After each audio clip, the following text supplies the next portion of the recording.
Karthikeyan, myself Karthikeyan. So we'll be, for the next few classes, we'll be discussing on map reading of India, right? We'll start with it, and please have your map, right? Atlas, the same atlas what Gautama suggested you, right? But still, if you have doubts, Oxford Student Atlas for India, any version, second version, third version, whatever may be the version, right? Many of the, much of the change is not there. As much as possible, try to buy the newest one, right? That's it. And we'll be stepping into lecture. And we'll also discuss how the class flow goes on, and then we'll start with each and every single state, right? So what we do is, like, we'll start with respect to one particular state, and we will move from one state to another, and within each state we'll discuss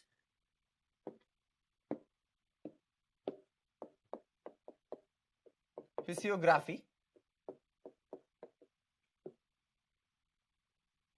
rivers, places of interest,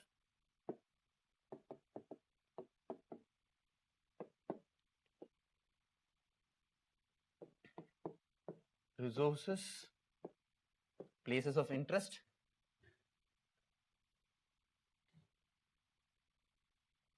important, not all, right? Everything within this we will be discussing only the important ones.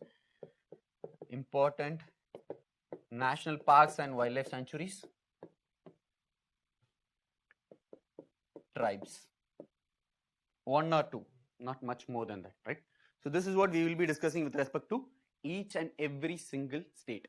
We'll start with physiography, and then we'll discuss on the resources, and then, sorry, we'll start with physiography, we'll discuss on rivers, and within the rivers, resources, and then places of interest, important national parks, wildlife sanctuaries, and tribes.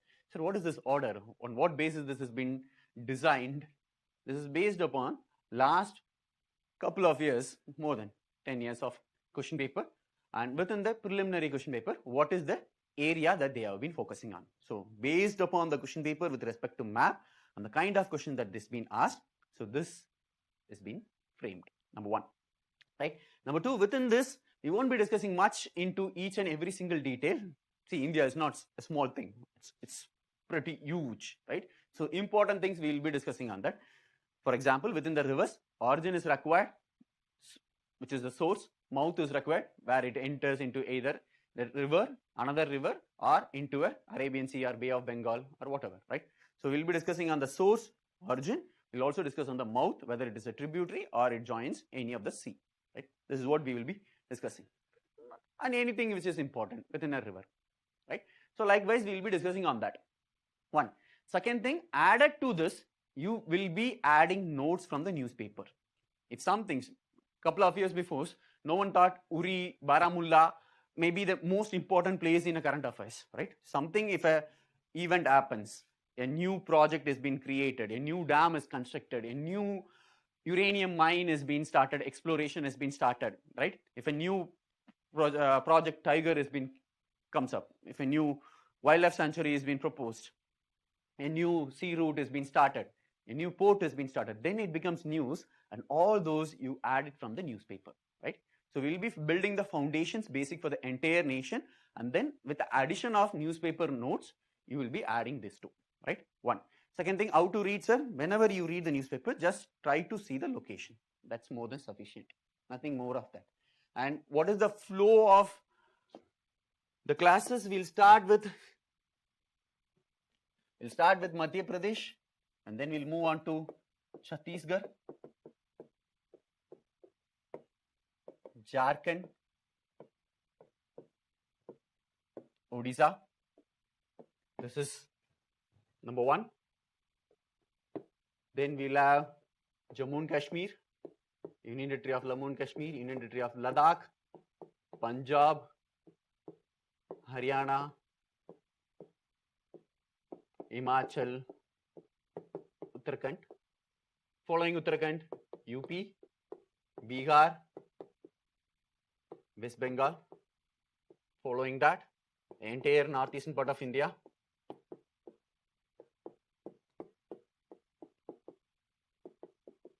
along with Sikkim. Then number 1, number 2, number 3, number 4, number 5 is your Rajasthan, Gujarat, Maharashtra. 6, southern part of India.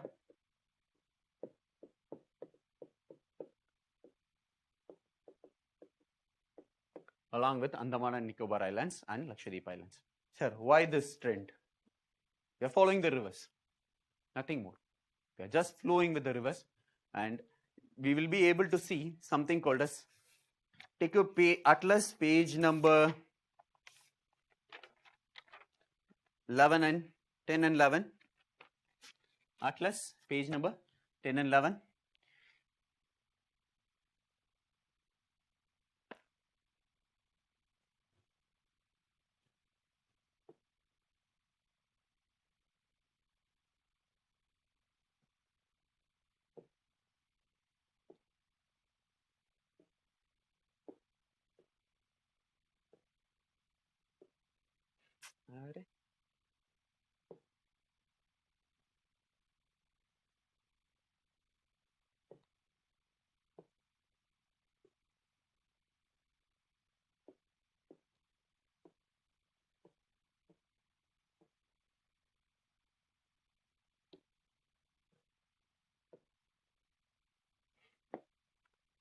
That's not given in your syllabus. Maybe PPTs would have been shared to you. If not, we will share the PPTs where you will be able to see something called as water divide.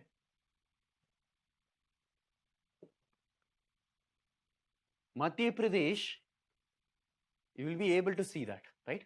There will be Chambal, there will be Sindh, there will be Betua. These are river names. We will be going slow. Don't worry about that, right? There will be rivers that will be starting from here, and your Ganga will flow, your Brahmaputra will flow, your Maganadi, Godavari, Krishna, Kaveri. All these will be east flowing rivers. What do you mean by east flowing rivers, sir? They have their mouths in Bay of Bengal. And only few rivers you will be able to see: Narmada, Tapi, Mahi, Sabarmati, and small west flowing rivers will be there. Your Madhya Pradesh is the dividing line that divides. So we'll start with Madhya Pradesh, and then we'll go to Chhattisgarh, Jharkhand, Odisha. Once we're done, we'll start with Jammu and Kashmir. So Indus, we start with the Indus. We'll finish the Indus, Jammu and Kashmir, Ladakh, Punjab, Haryana, Himachal Pradesh. And with Uttarakhand, we will start again with respect to Ganga, Uttarakhand, Uttar Pradesh, Bihar, West Bengal. Once we finish Ganga and its tributaries, we'll start with the Brahmaputra, entire northeastern part of the region. Once we finish this, we'll come to the other section of it. So we are just following the rivers. That's it. That's the basis for the division. For every civilization to be there, it is not possible without a rivers. It is not possible without language. We are following many parts, many more subdivisions will be there, and we are following here with respect to the map with our rivers.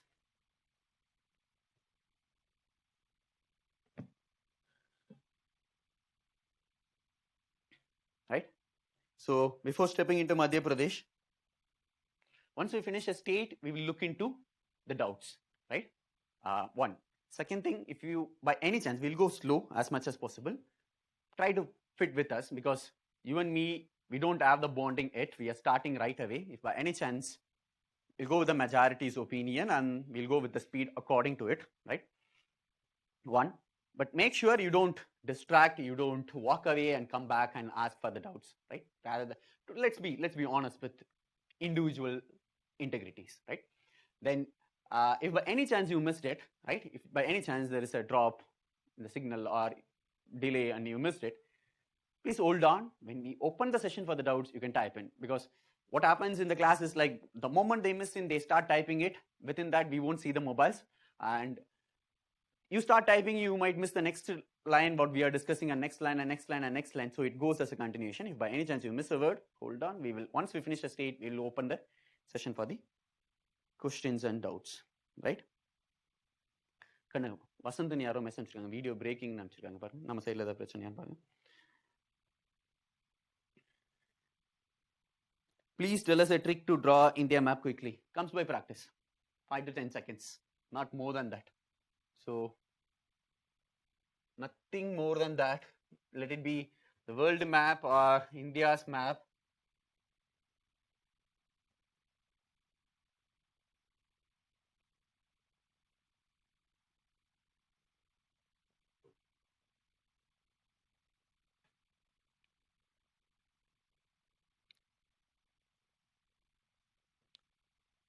Again,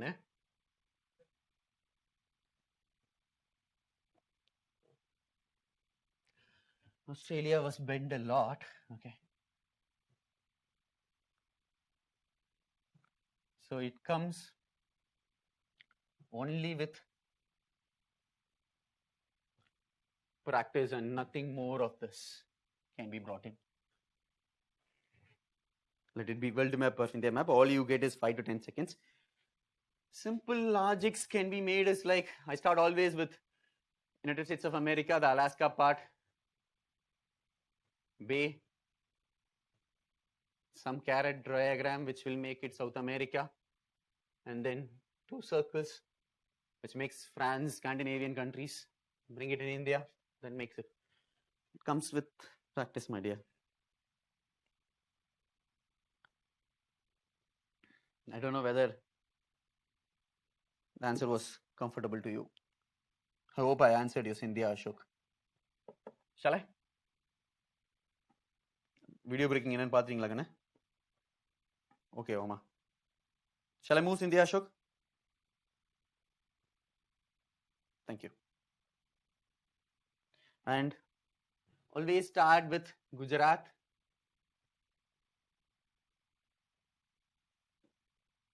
The toughest part comes here. As much as possible, try to make it with respect to Jammu and Kashmir. So once you have done that, rather than looking for perfection, be able to finish it off. That's the only thing we can do. Start with Madhya Pradesh. Take your map. Start with Madhya Pradesh.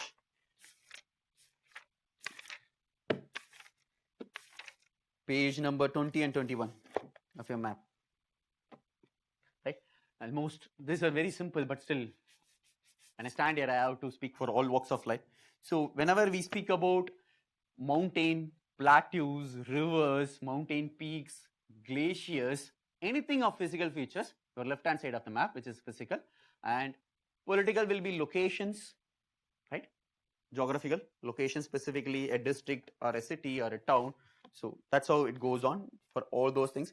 And apart from that, we have specialized maps back on starting from page number 20, 30, climate, then goes on. We'll take each and individual map whenever that is required. We won't be discussing all the maps. It's not geography optional, student. So we will be discussing what is required for a general study student, not for the geography optional student. So no need to worry about that as well, right? We'll start with physiography, right? With Madhya Pradesh, within Madhya Pradesh, physiography of Madhya Pradesh.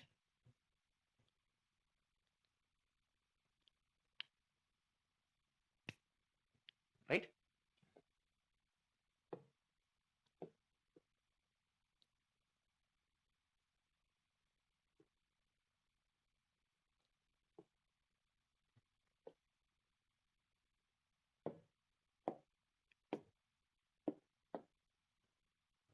So if you look into this, you will be able to see when I put an arrow mark indicating the mountain ranges. So there will be 3 major mountain ranges in Madhya Pradesh.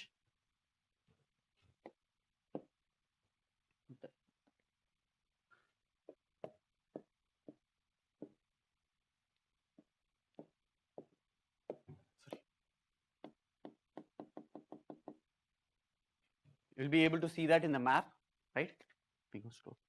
Can you identify the places in Madhya Pradesh? There will be at the base. You will be able to see Satpuras. You will be at the top, you will be able to see Vindhyas.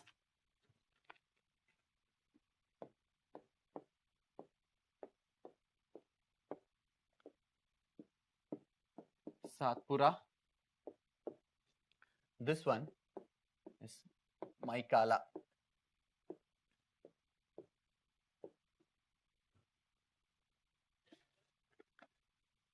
At the base is Satpura.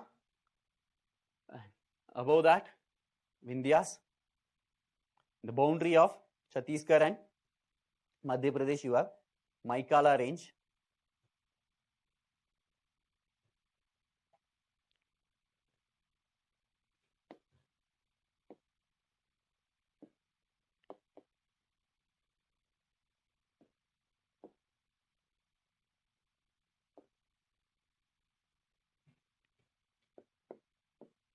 Stepping into the next one, plateaus, Malwa Plateau. Hope. Am I slow, fast? What do you feel?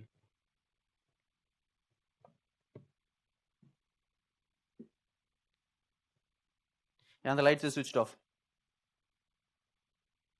Normal. Can you show the first slide? This is the first slide. All we are discussing and discussed about that is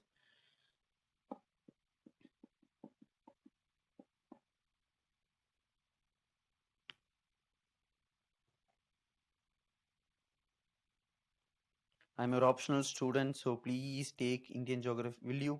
So you take Indian geography in optional classes again. Yes, with respect to the map, whatever the major things what we are discussing here, right? We are not completely, so let me put it in rephrase manner. So Indian geography for a geography optional student requires much more in detail than a general studies student. So we are catering to the needs of the general studies student here. Whatever that is not being covered and what is required for a geography optional student again will be discussed in geography classes. But what is dealt now will not be dealt again. Right? And that's why Gautam posted a message saying that normal, fast. Try to accommodate all the interest. Right? We'll start. So we'll again look into the mobile once the classes are, once the Madhya Pradesh state is over, right? Malwa, Vindhya, Scarplands, Vindhyan, Scarplands. These are plateaus. So once we're finishing the three mountains, we are looking into the plateaus now. Malwa Plateau, Vindhyan Scarplands Plateau,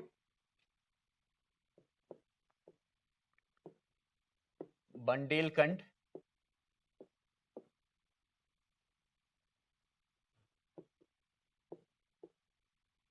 Bagelkhand,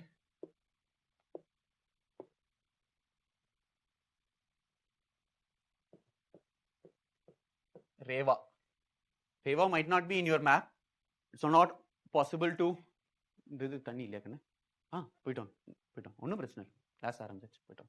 So Rewa might not be in your map, right? Not possible to cover all the points in the map, cannot be given, right? Something which is may not be in the map, but has also been discussed in the class.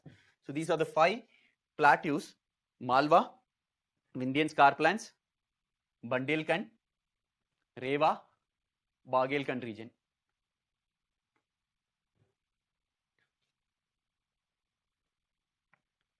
Right?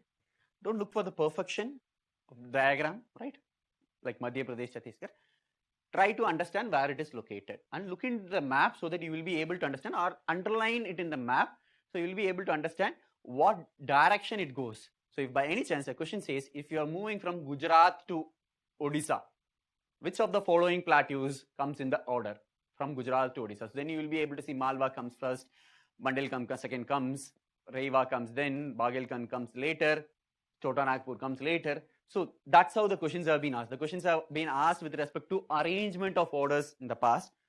Similar trends always continued, right? So that is why we have been doing it. Look into the map, underline it. So you will be able to look back again, right? And if you noticed, there is a gap between, in the map also, there will be a gap between Vindhyas and Satpuras. Satpuras will be there, Vindhyas will be there. Between Vindhyas and Satpuras, you will be able to see Narmada flowing in the regions. I'm stepping into rivers, right? But before going into the rivers, there is one more factor to be discussed. So for that, we are stepping here, right? Still physiography. Narmada will be there. Is it available? Yes. We have rift valleys in India too. Gautam would have discussed about, see, I have a good bond with him, so I don't use the word sir for him, right? So it's fine with, hope it's fine with you. So Gautam would have discussed about the East African rift and the other rift valleys that has been present with the world when he discussed about the world maps. Similarly, we have rift valleys in India, right? That's what we will be discussing next. The next subtopic are rift valleys. We are not going to discuss only the rift valley of Madhya Pradesh. We will discuss the rift valleys of entire India. There are three major rift valleys. Number one, keep it as a code.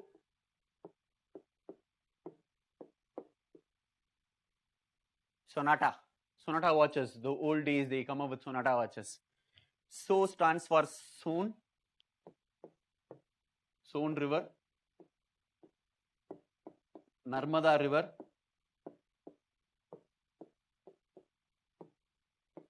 Tapi River. Son River, Narmada River, Tapi River. So from the Son to Tapi in Arabian Sea, the entire thing is a rift valley. I'll show you, I'll draw the diagram after this, after listing it. Number 2, Kutch Rift Valley. Number 3, Cambay.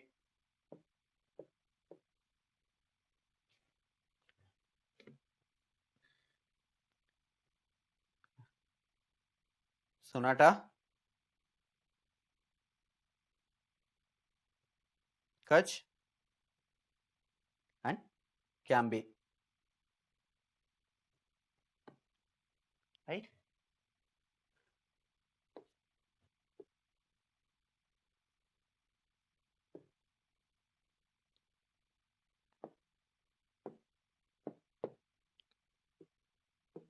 This is number 1, your Son River, Narmada River, Tapi River, Rift Valley, Kutch.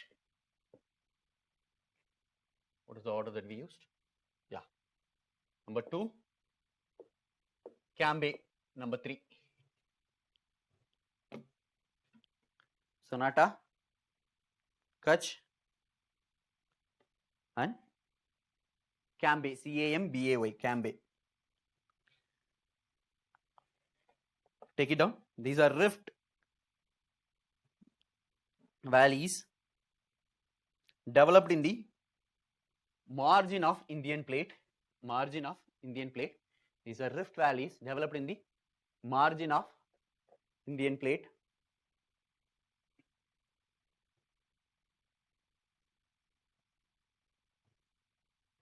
Related or formed during the times of Deccan Trap volcanism. Related to or formed during the times of Deccan Trap volcanism.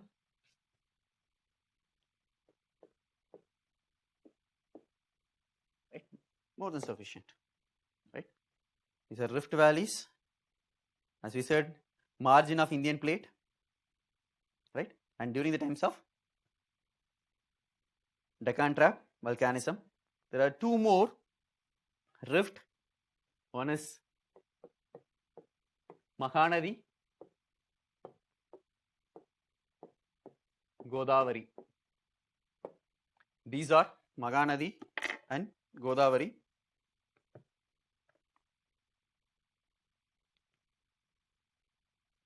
Both are normal fault having host and graben.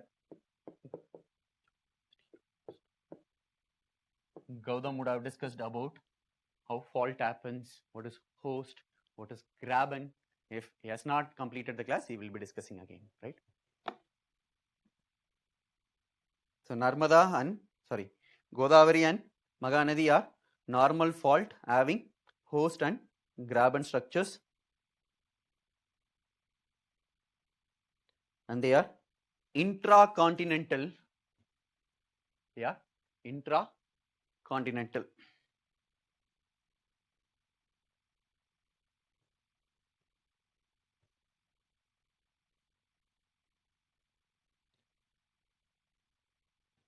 Fine. Shall I move further? With respect to the physiography, we saw, so we discussed about Vindhyas as a physiography. Narmada, Satpuras will be there, Vindhyas will be there. Between the two, you have rift valleys. And we started discussing about the other rift valleys. One is Soneta, Son, Narmada, Tapi, and then Kutch, and then Cambay. These are three rift valleys on the margin of the plate, and they are formed during the times are associated with, related to Deccan Trap volcanism. Apart from that, there are two more fault fault available, which is in Mahanadi and Godavari regions.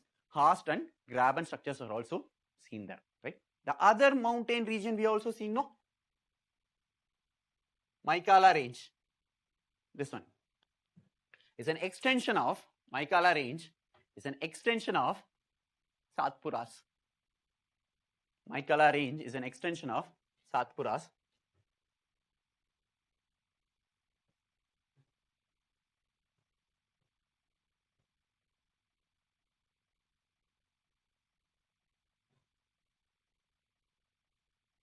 Shall I? Climatic conditions. Within the climatic conditions, eastern part of Madhya Pradesh and the southern part of Madhya Pradesh will receive more rainfall. When we discuss, anyone who comes here to discuss about the monsoon, they will be discussing how that is possible, right? Now take it as a fact. Eastern part of Madhya Pradesh and southern part of Madhya Pradesh receives more rainfall than western part of Madhya Pradesh and the northern part of Madhya Pradesh. East and south receives more rainfall during monsoon. North and west receives less rainfall during the times of monsoon.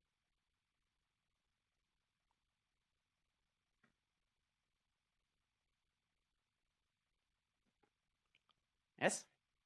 Shall I? Sir, ma'am, some area, your eastern part and southern part is receiving more amount of precipitation, more amount of monsoon rainfall has been available in the region. More the rainfall, can I say more amount of forest can also be present? When we discuss about monsoon, we will correlate it, the precipitation, the spatial distribution of rainfall as a similarity with the spatial distribution of forest in India. I repeat again, spatial distribution of rainfall as a similarity with spatial distribution of forest and its types in India. What do you mean that, sir? More the rainfall, for example, large amount of forest, large density of forest, or evergreen forest will be there. So very less rainfall, sir, like desertic regions, your Thar deserts, your Lagal and Spiti, your Ladakh region, very less amount of rainfall, less amount of forest. So we can make a correlation between the two, right? So going by that fact, east and south receives a large amount of rainfall. So the amount of forest in the region will be more. North and western regions receives less amount of rainfall. The amount of forest in the region is also less.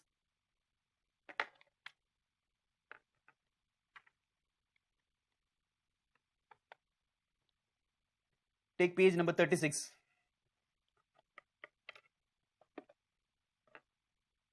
On your right hand side of the map, you will be able to see for natural vegetation.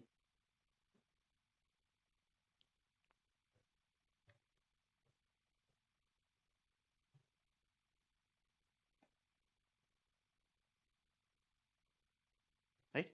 You will be able to see more amount of, I'll slow it down, don't worry about it, I'll slow it down. I just read the messages, and with the slides, someone asked for the second slide on the Rift Valley side, we'll finish it and then go back, right? So with respect to, what was I saying? Yeah, looking into the page number 36, you'll be able to see this region more green spread will be there, and southern region more green spread will be there. Slight green spread here, the other parts will be yellowish manner. The green shades in the page number 36 map indicates there are forest regions. That's what we said. More amount of rainfall, large amount of density of forest has been located. Yes, sir. More the forest. Can I say more amount of indigenous groups of people will be there? இருக்காங்கன்னு சொல்ல முடியுமா? Our ministry calls them as tribes, right? More rainfall, more forest. Your east and south will have more amount of indigenous groups. If you want, write it as tribes, tribal groups. Indigenous people or tribal groups will be there. Sir, ma'am, how will they do agriculture in the region? Well, by any chance, they will be doing chemical, intensive, large production of industrial form of agriculture, or will they go for subsistence mode of agriculture? What is subsistence? For my requirement alone, with my primitive amount of inputs, with the primitive amount of added nutrients or fertilizers, I will be doing agriculture. So the eastern part and southern part, it's not agriculture dominant region. They are doing subsistence agriculture. They do subsistence agriculture. More forest is available. So nature-based tourism will be more. More forest is available. Nature-based tourism, wildlife-based tourism will be more in the region.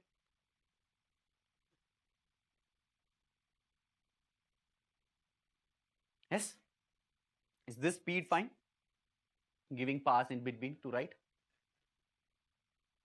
Nature-based tourism and wildlife-based tourism will take place. Sir. Also, if you look into this region, as they have been dominated by tribes for a longer period of time, there was no established kingdoms during the times of ancient or medieval time periods.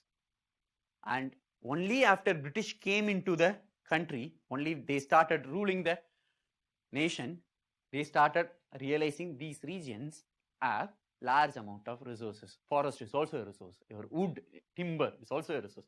Extraction of resources took place. After a period of time, we found these regions have more amount of minerals. So what kind of industry will be located there? Minerals are available. Mining industry. So east and southern regions, you cannot see much of ancient and medieval cities or towns or kingdoms. The present day cities have been developed post-British.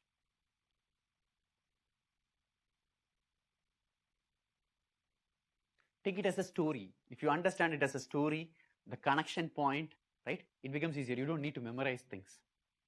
And when they found resources are available, mining industry dominate in the region. Mining industry dominates in the region.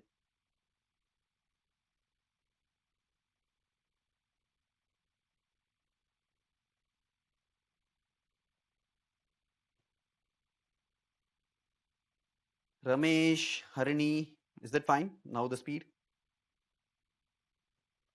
Right? Sir, how about on the other side? He said northern part and the western part. Less amount of rainfall. So less forested regions. Can I see some amount of places where ancient towns are available? Medieval towns are available? Can you see Ujjain somewhere here? Time periods of your ancient time periods. So Gwalior, Scindia kingdoms will be there. Palaces will be there. Someone, if you have been to Gwalior, you will be seeing the palace and how magnificent the palace has been the case, right? Opinion. You would have seen that, right? So all your ancient medieval kind of city development took place here, right? We'll be seeing the rivers also. Large amount of agriculture. Sir, water is not available. How come agriculture? Wherever rivers are available, surrounding the river regions, agriculture is. But in comparison to these two regions, east, south and northwest, north and west will have more practice of agriculture. Ancient and medieval towns.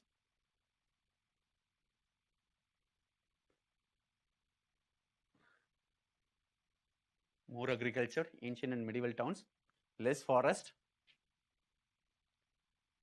more population density, because it's not a forested regions, you will be able to occupy. Population density is also more.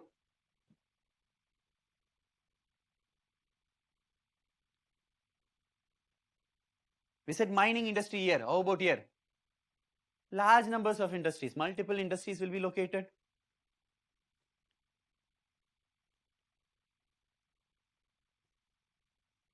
We said more forest. So nature-based tourism, wildlife-based tourism takes place in east and west. That's what we discussed earlier. Sir, what kind of tourism will be here? How do I know? We said ancient and medieval towns will be there. Palaces available. Some temples will be constructed. So what kind of tourism will be there? Cultural tourism, religious tourism, architecture-based tourism. Yes?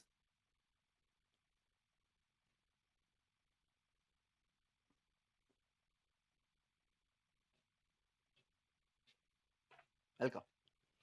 Next one, climate. Subtropical climatic conditions. Slightly try to improve the speed also, right? It will help you in your mains examination. Subtropical climatic conditions. 1300 mm of rainfall. 1300 mm of rainfall. Done? We'll step into the rivers. Someone asked for the second slide. This is going to be there forever. Don't worry. Rift valleys. Sonata, which is Son, Narmada, Tapi, Kutch, and Cambay. These are your rift valleys on the boundaries of the margin of Indian plate. And then you have the Rift Valley diagram, right? 1 is for Sonata, 2 is for Kutch, 3 is for Cambay, and then you have Mahanadi and Godavari, which are normal fault. Normal fault, where you can see horst and graben-like structures are also seen. Shall I further? Before stepping into river, always remember, not about these two. These two are normal fault. Only these three are rift valleys, right? Clear? Rivers, Rift Valley rivers never form delta. Rift Valley rivers cannot form delta. Why, sir? What would happen? The plate would have been diverged. So they would have discussed about the divergent and convergent plates. Plate divergence would have taken place, and there will be a rift between the two, right? Your river is going to flow in the rift between the two diverged plate, right? Sir, your river, when it has been considered a normal river, flowing from the top of the mountain, and that has been flowing towards the base, something like this. You have a mountain region, sir, and in that, ma'am, your river is been flowing. So there is a slope is there. Because of the slope, there is a gravity pull. Because of the slope, velocity of the river will be more. More the velocity, river has the action of erosion will also take place. I'm just putting in very generic terms, right? Gautam would have discussed about all the technicalities, right? And taking again the technicalities will take a much time. That's why we are just putting in very layperson terms. High slope, more erosion will take place. More the erosion, more particles will be available. What is it? Saturated or sediments will be flowing along with the rivers. So when they come to the plain regions, the velocity of the river reduces. So what will happen to the sedimentation? Deposition of sedimentation will take place, right? More erosion, more deposition will take place in the coastal regions. Deltas can be formed. There is not only one reason for delta formation. There are multiple reasons. Gautam would have discussed why the western side rivers do not form deltas, small rivers and all those things. But Narmada, Tapi are longer ones. As they flow in Rift Valley, in a divergent plate rift, there is no particle for them to erode. So erosion ability of the river is very, very less. Because they don't erode, when they come to the Arabian Sea or Cambay basins, Gulf of Cambay, they don't carry a large amount of sedimentary particles. Also, the other factor will be there. We'll discuss that. They will not be carrying a large amount of sediments. Because they don't carry sediments, they will not be able to form deltas. This is common for all the Rift Valley rivers in the world. Rift Valley rivers do not form delta.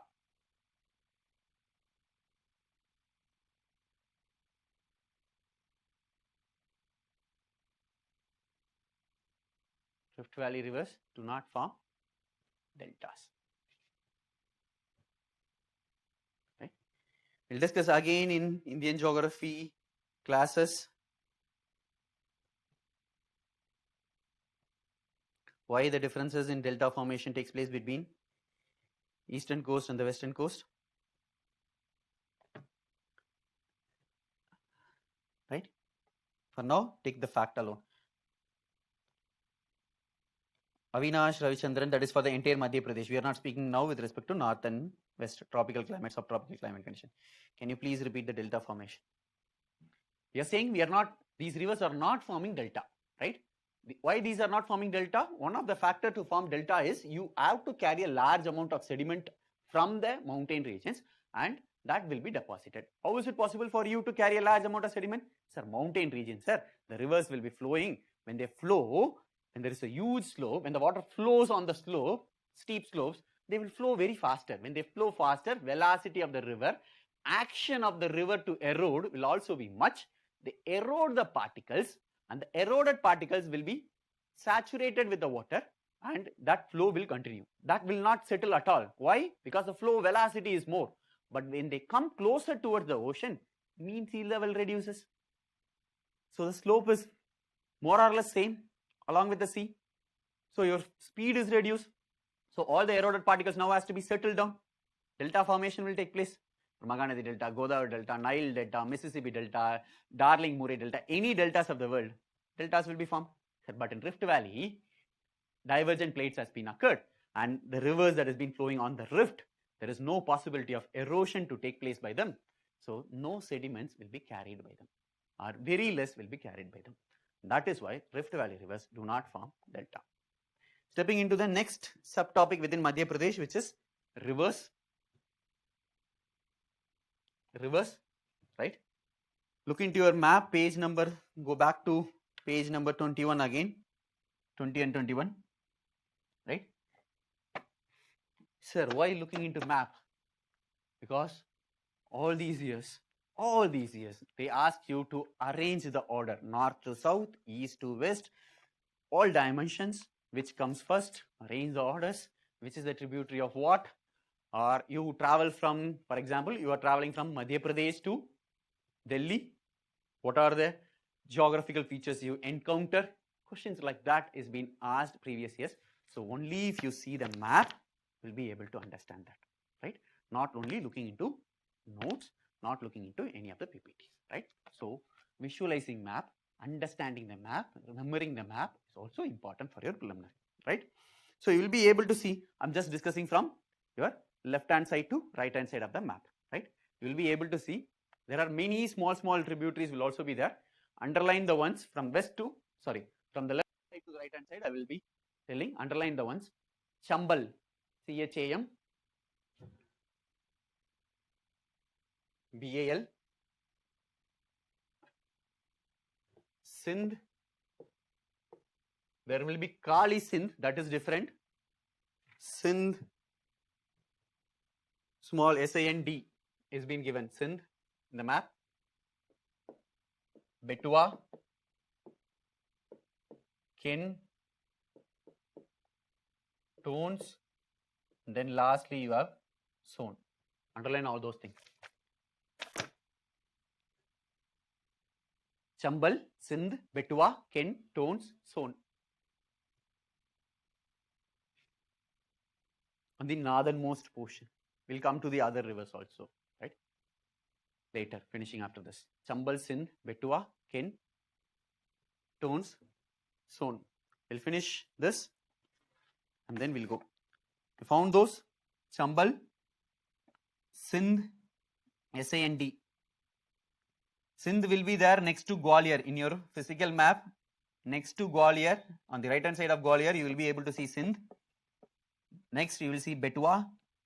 Then you will see Ken.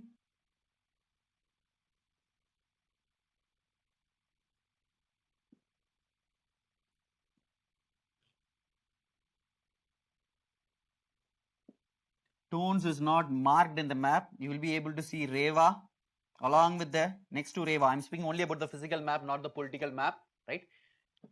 The location Rewa, near Rewa, you will see the blue lines, right? There Tons, T-O-N-S, Tons is available. Then you will have Son, S-O-N, Son. Chambal, Sindh, Betua, Ken, Tons, Son.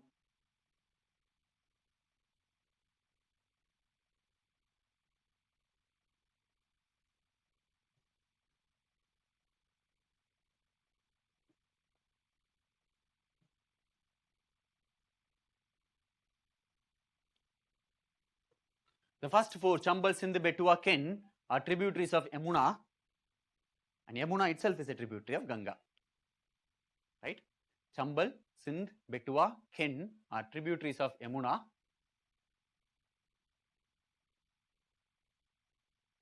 Yamuna itself will be a tributary, it's a tributary of Ganga.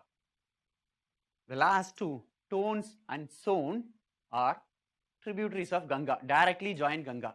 If by any chance the statement says Tons is a tributary of Yamuna, then the statement is wrong.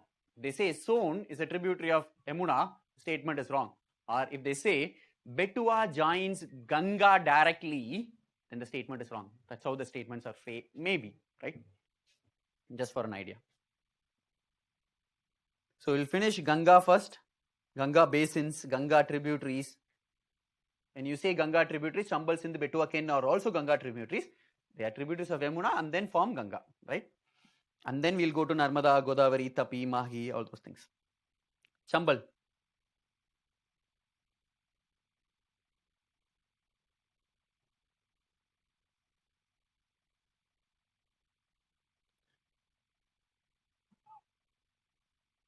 I couldn't understand the question. What is the subheading of these rivers?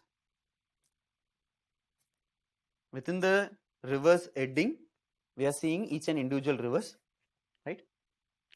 All these are Ganga basin tributaries. Now one, Chambal, as we said. Betua is a tributary of Yamuna, and in turn, Yamuna is a tributary of Ganga. That will be more appropriate to say. Yes, Betua is also forms within the Ganga's basin, Ganga's chain of river basin. Betua is also a form of it. But directly you join Betua, directly you join Yamuna, and then you join Ganga. It's like you will work for a consultancy and the consultancy will work for another person, right? TCS may hire some persons directly. TCS will hire a consultancy and that something like, but obviously you will be working for TCS, right? Something of that sort. And these analogies are just to make you understanding, not exact terms, right? Yes, Arshaya, I said, no, Tons, you cannot find it in the map. Look into the physical map.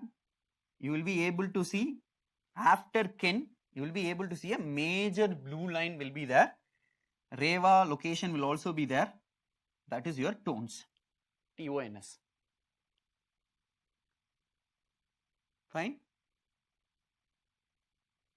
Arshaya?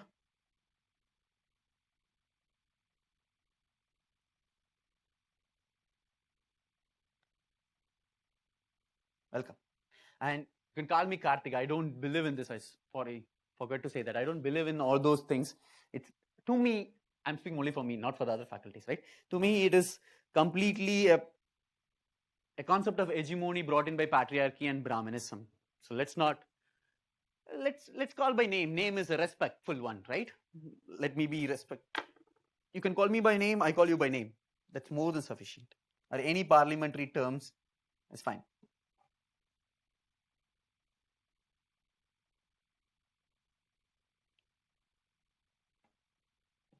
Thank you, Satya. Yeah, exactly, Sindhya. That's what we do in office. That's what has to be done, but things happen differently. I don't get it. It's okay.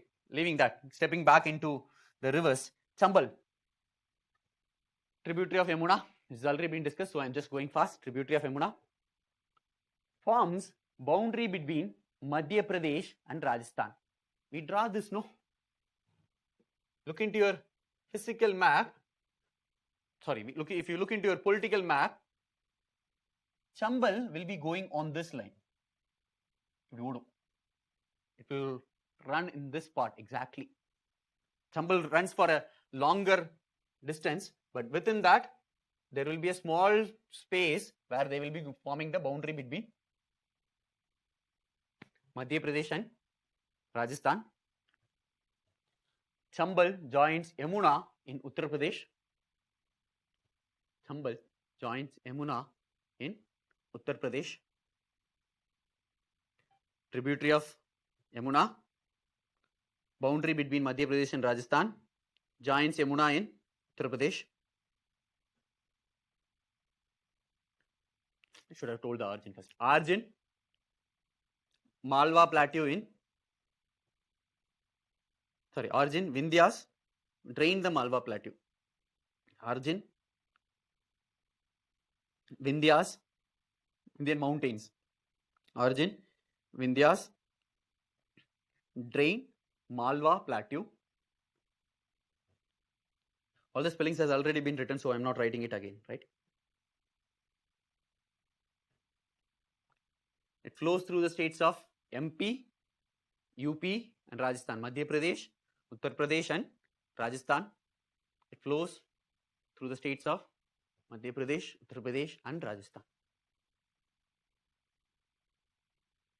Madhya Pradesh, Uttar Pradesh and Rajasthan.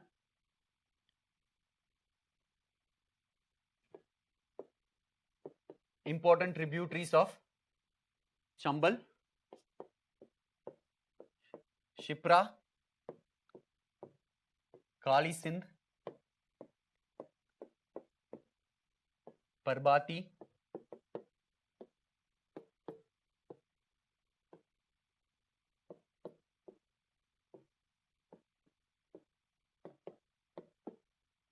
Shipra, Kali Sindh, Parbati, Banas is also an important tributary that origins and flows in Madhya Pradesh, Rajasthan region, not Madhya Pradesh. Right? Important tributaries, Shipra, Kali Sindh, Parbati, Banas. This will be discussed in detail by your environment faculty, what we are going to speak now, right? Ecosystems, right? Your land is an ecosystem, your river is an ecosystem, your mountain is an ecosystem, plateau may be an ecosystem, ocean, sea, lakes, all these will be ecosystems. Similarly, your river is also an ecosystem, and each river has its own biodiversity represented. Chambal has a significant biodiversity within it, right? So within the river, within Chambal, subheading, sub to sub is biodiversity of Chambal, right? Biodiversity of Chambal. You have Mugar.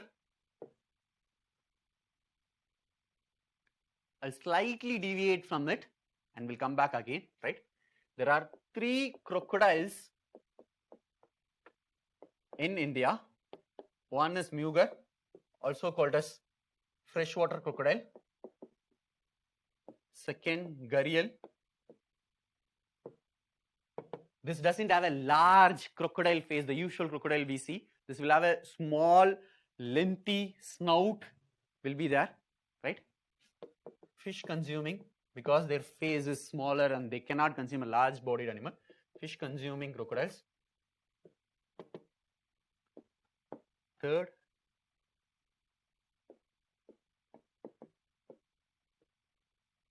estuarine crocodiles or saltwater crocodiles. These are the 3 species that is available in India. When we say in the class, when UPSC asks questions, they mean naturally present, right? Not a particular crocodile like alligator which is present in a zoo. We are not speaking about it. We are speaking about ecosystem, and in the ecosystem we are speaking about natural presence of an animal. So these 3 species of crocodiles are naturally found in India: Mugar, Gharial and estuarine crocodiles or saltwater crocodiles. Is it possible to see an estuarine crocodile? What is estuary? Your river water and your sea water combines together, meeting point, what you call as estuaries, right? Is it possible to see an estuarine crocodile in a river like Chambal? Is it a estuary present there? Or estuary crocodile is also called by the name saltwater crocodiles. Is it salt or fresh water? So this won't be available, no? Clear? The first two are present in Chambal regions. Mugar, freshwater crocodiles, Gharial, also the freshwater crocodiles, both are present in Chambal. Chambal also has Gangetic dolphins, Gangetic dolphins. Chambal has freshwater crocodiles, Mugar, Gharial, and Gangetic dolphins. Repeat again, this is only the presence of it, and after that we moved back to Chambal, and when we say Chambal, only these two are present in Chambal. The third is not present in Chambal, right? But that is present in India. Clear? What is present? What are the biodiversities in Chambal? Mugar, Gharial, Gangetic, dolphin, otter, O-T-T-E-R-S, otters.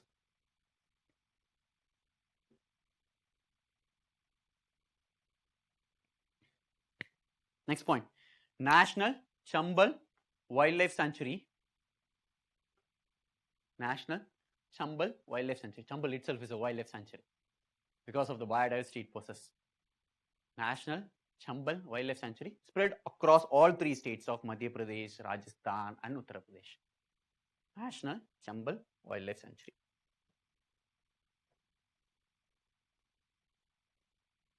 Shall I further? Look into your political map. In the boundaries of Rajasthan and Madhya Pradesh region, this part, you will be able to see two reservoirs there, right?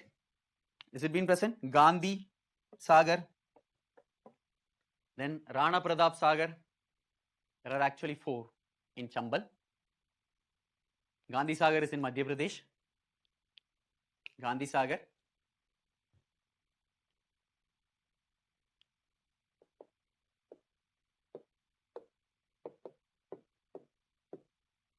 Then you have Rana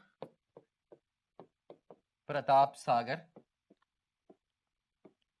Then you have Chaugar Sagar. Then Kota Barrage.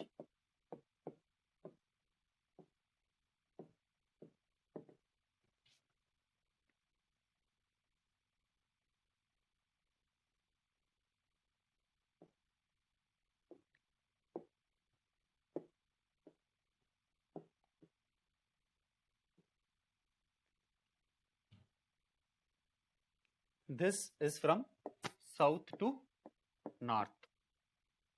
Gandhi Sagar, Rana Pratap Sagar, Chaugar Sagar, and Kota Barrage.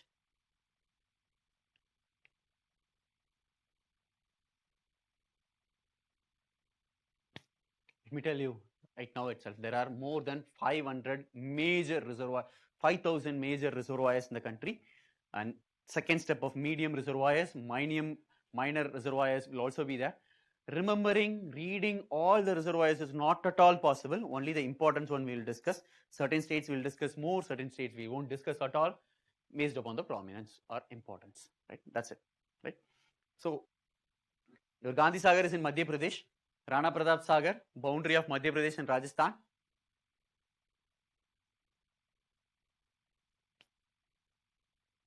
Madhya Pradesh, MP and Rajasthan. Chaugar Sagar and Kota Barrage is in Rajasthan region. Man, I'm reading this newspaper and sometimes they say Farakka Barrage, Kota Barrage. Now we discussed about it. What is this barrage? How is it different from a reservoir? What is Sagar? Dam, reservoir, interchangeably used. What is this barrage then? How is barrage different from a reservoir or a dam? When you see a dam, you might have seen dams, right? So when you see a dam, you will be able to see a solid concrete construction would have been constructed. And every time a monsoon occurs, if there is a dam you have from nearby regions, in the news they will say it has reached 80 feet and the capacity is 82 feet. If it goes beyond, there will be overflow. They will be discussing about it, right? So there will be the dam cannot be opened. It has to reach a particular height, and after that only the water can be released. But in case of barrage, that is not the case. There is no solid concrete construction. Rather, iron gates will be available. Iron gates will be available, and you can lift it from the base. So water can be released easily from barrage compared to the reservoir.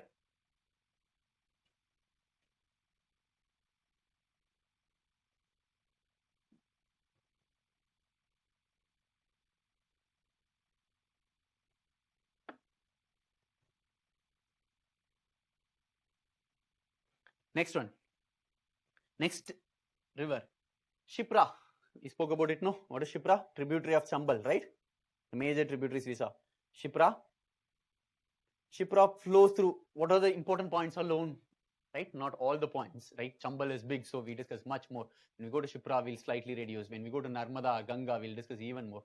Depends upon importance, right? No need to worry about. You said something for Chambal, large things for Chambal, and Shipra, you said only small, based upon importance, right? Shipra, tributary of Chambal. The city Ujjain is on the banks of Shipra. What do you mean by that? City Ujjain is on the banks of Shipra. Shipra flows through the city Ujjain. Or on the river bank of Shipra, the city Ujjain is located. Either way. Shipra flows through Ujjain, or Ujjain is in the banks of Shipra.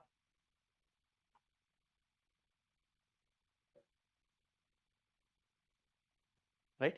The next one. Next river altogether. Sindh, S-I-N-D. Chambal Sindh, that's Sindh, right? Sindh, tributary of Yamuna. Madhya Pradesh and Uttar Pradesh. Madhya Pradesh and Uttar Pradesh. Origin, Malwa.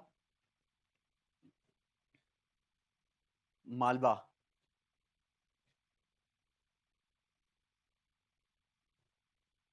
The next river, Betua. Tributary of Yamuna, we already discussed that, so I'm slightly moving faster. Betua, tributary of Yamuna. Origin, Vindhyas. Origin, Vindhyas, Indian mountains. Origin, Vindhyas. Flows through Malwa Plateau.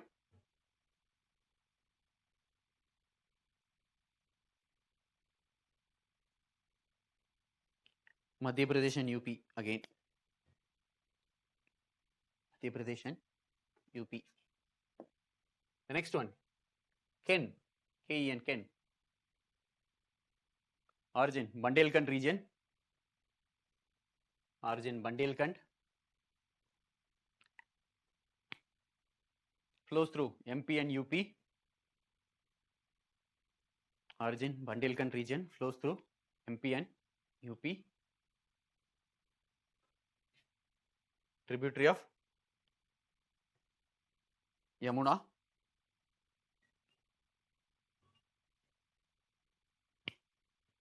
Ken passes through Panna. Panna is a national park. Panna is a tiger reserve. Right? Ken passes through Panna.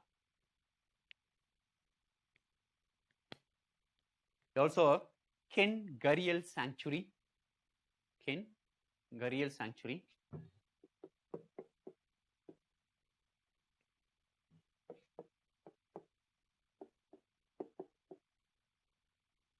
Ken Gharial Sanctuary passes through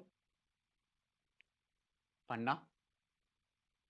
What is this TR? What is this NPN? What is this BR? For my easiness, I'm just doing it. It's a term that has also been used. TR is Tiger Reserve. BR, Biosphere Reserve. So it becomes easier for you to take notes and fast. But never write this chat kind of messages or short forms in your examination. NP National Park.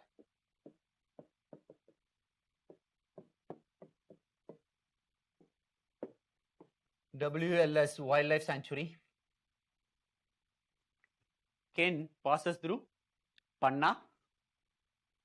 Ken Gharial Sanctuary is also located. Slightly deviating, TR is Tiger Reserve, BR is Biosphere Reserve, NP is National Park, WLS is Wildlife Sanctuary.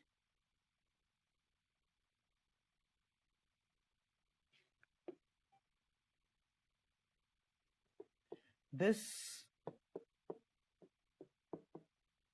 you would have read in newspapers.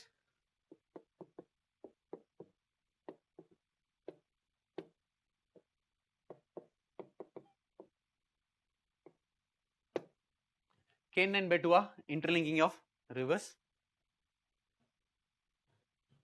The Ken from UP part is linked with Betua of MP part. Ken from UP. Ken from the UP part is linked with Betua in MP part to irrigate the Bundelkhand region. To irrigate the Bundelkhand region.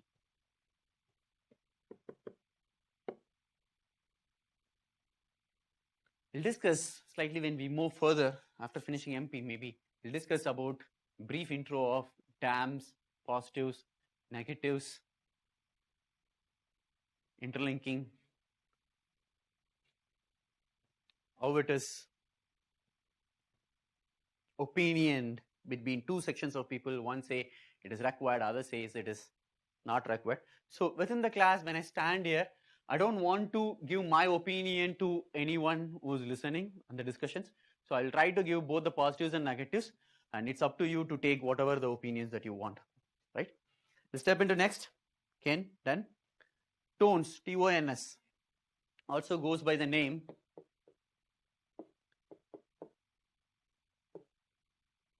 Tamas. Tons also go by the name Tamas. Tributary of Ganga. Tributary of Ganga. Rewa Plateau. Even while discussing, said for the people who can't find it, Tons, he said near Rewa it is present, right? Rewa Plateau flows through Rewa Plateau. MP and UP. Consider, the question has been asked, river and the plateau it flows through, given as match and then asked for correctly matched, and said Tons flows through Bundelkhand Plateau. Betua flows through Baghelkhand Plateau. These are the ways questions have been asked in the previous years, right? Correctly matched. So one will be given and then the match the form will be given. They will give a wrong one or the right one and then you have to pick it, right? The next one, Son, S-O-N. Son.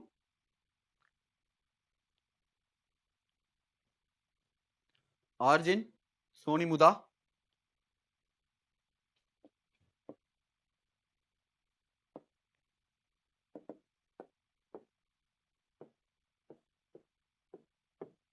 Origin for Son.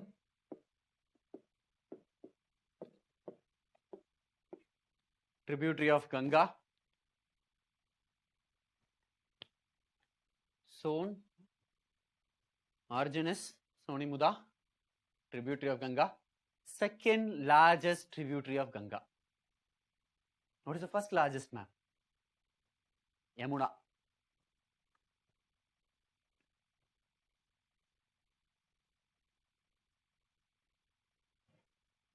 We also discussed earlier, Son is a Rift Valley river. What are the Rift Valley rivers? Son is a Rift Valley river.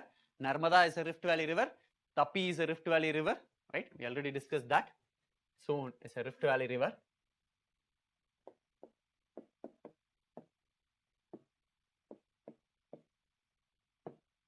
Major tributaries of Son, Righand and Koyal. Righand and Koyal. We'll discuss both Righand and Koyal. We'll discuss Koyal, discuss Righand when we go to Jharkhand, because they flow there.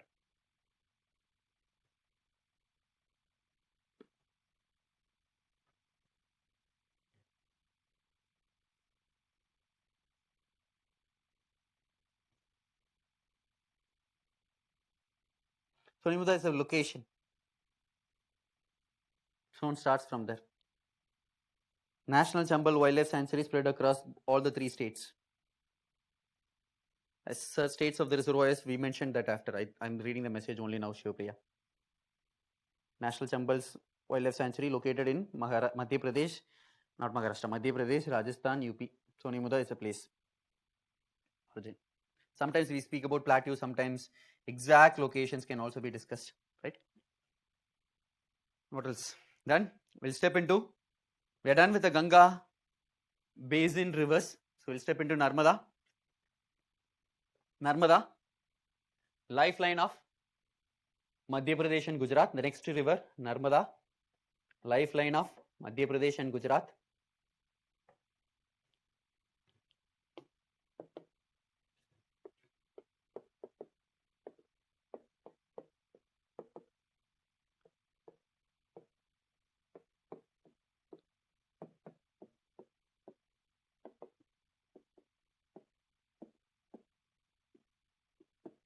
Origin from a place called Amarkantak.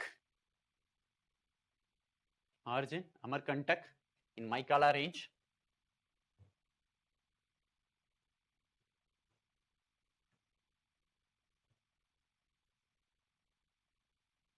Mouth, Gulf of Kambat.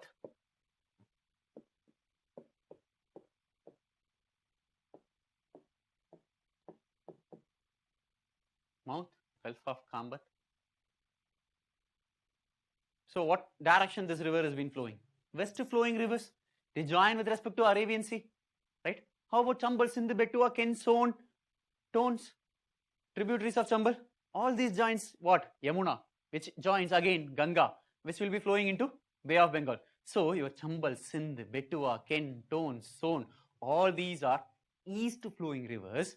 Your Narmada becomes west flowing rivers. Is that clear? Right? Shall I further? Gulf of Kambat, west flowing river. We already discussed Rift Valley River. So they won't form deltas, right? Forms estuary. They form estuary. Narmada forms estuary. Narmada do not form delta. Narmada forms estuary. Narmada do not form delta.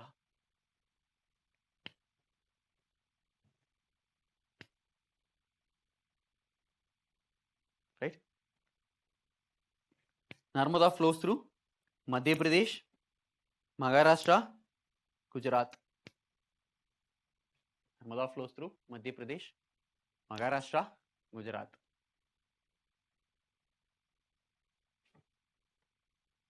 Madhya Pradesh, Maharashtra, Gujarat.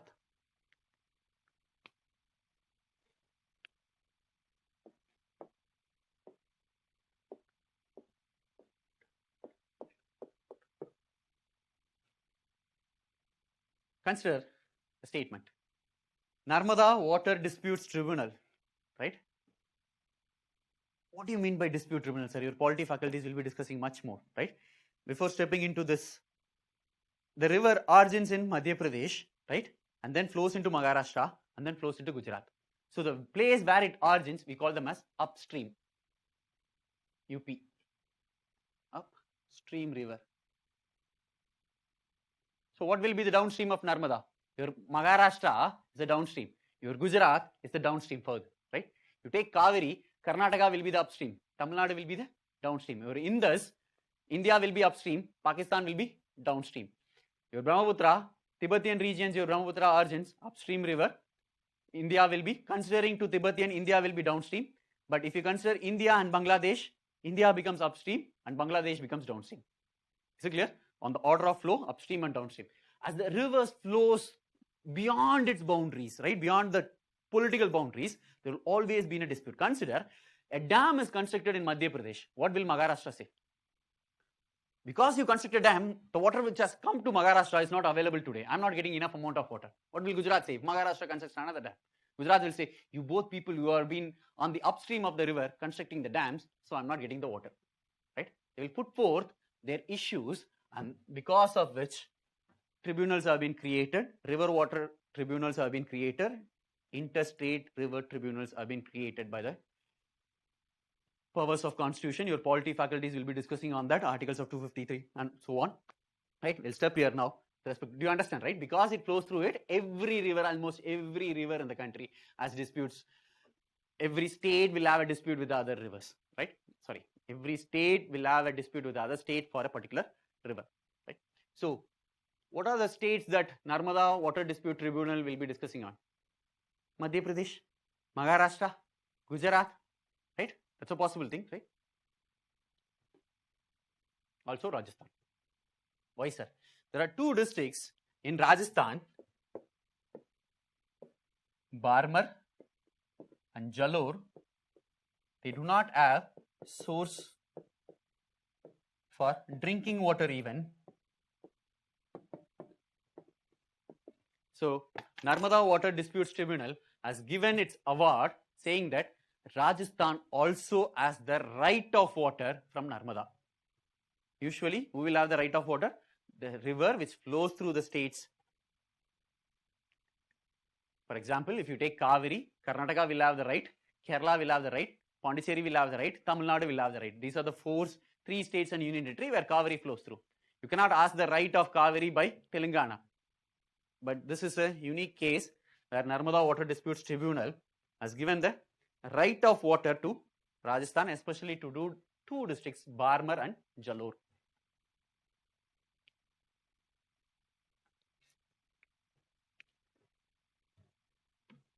To provide drinking water for them.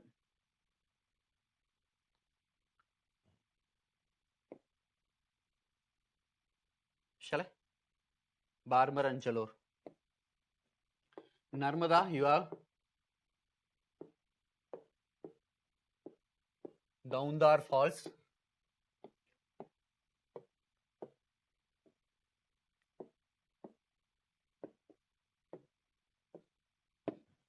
Daundar Falls in Jabalpur. Daundar Falls in Jabalpur. Daundar, Daundara. Spelling will vary. Right? And the next one, we have an island called as Omkareshwar Island, riverine island in Narmada. Riverine island in Narmada. What do you mean by riverine island, ma'am? The island present within the river.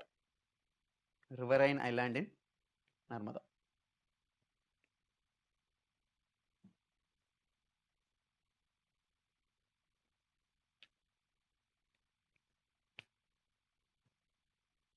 The next river, Tapi, origin in Madhya Pradesh. Source, Tapi, T-A-P-I. The next river, Tapi, origin in Madhya Pradesh. Source, mouth, Gulf of Kambat. Mouth, Gulf of Kambat. Origin in Madhya Pradesh. Mouth, Gulf of Kambat. Flows through the state of MP, Maharashtra and Gujarat. MP, Maharashtra and Gujarat.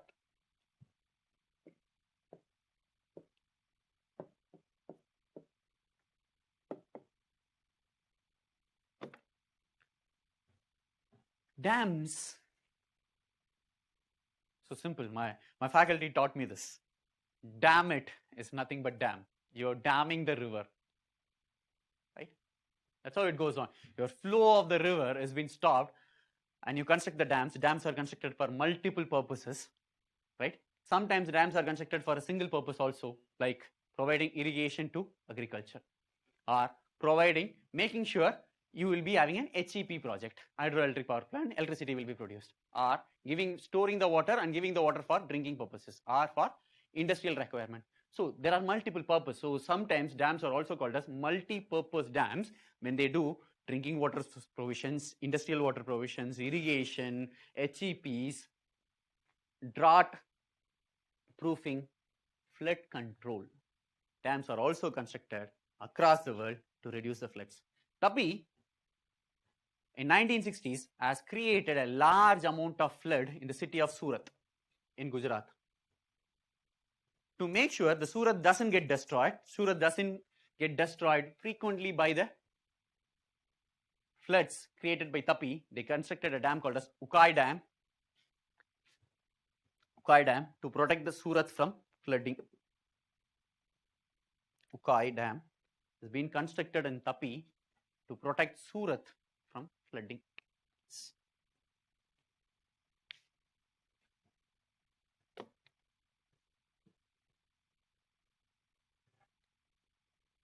Sir, before going in, sir, these are preliminary, fine, but can I also use this in mains examination? Of course. If by any chance dams are being asked, if by any chance irrigation projects has been asked, these can be given as an example, right? If tourism has been asked, you will be able to draw a map of Madhya Pradesh and say, sir, eastern part and southern part of Madhya Pradesh will be having nature-based or wildlife-based tourism, and the northern and southern western part of Madhya Pradesh will be having cultural-based tourism. Likewise, you will be able to give a map of it. When we finish all the states, you will be able to bring in the tourism-related things or development-related ones with respect to people's settlements, agriculture that is being practiced, tribal development, forest areas. So whatever may be the physiography of the region, the geography of the region, development of the region, all these we will be seeing with respect to specific areas within the state, which can be used later on in your mains examination. So this is not only specific for your preliminary, this is also being used in your mains examination. You understand the geography of the country. 2020 mains examination, they asked for 100 marks in GS paper 1 mains examination. Geography has been asked for 100 marks, and large numbers of questions comes from Indian geography. And when you know the map, you will be able to add more points, value addition, and more marks will be derived. So this is not only for preliminary, this is also for the mains. How you are going to incorporate is where you bring in your innovations. The next one, Mahi, MAHI. We are not speaking about Mahendra Singh Dhoni, right? We are speaking about the river. Mahi, MAHI. Origin, Vindhyas. Origin, Vindhyas. Flows through Madhya Pradesh, Rajasthan, Gujarat. Flows through Madhya Pradesh, Rajasthan, Gujarat. Larger area of Mahi is in Rajasthan. Larger area of Mahi is in Rajasthan. Mouth, Gulf of Kambat. Mouth, Gulf of Kambat.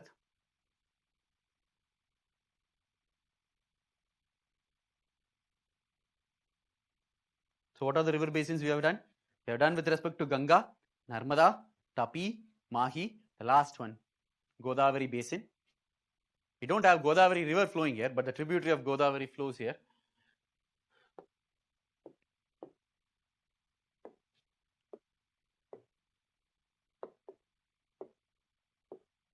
Wainganga.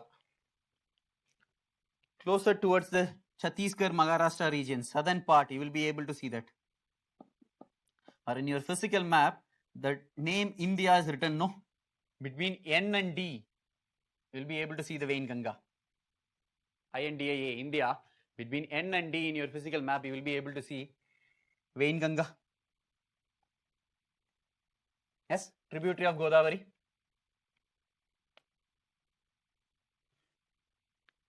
Tributary of Godavari.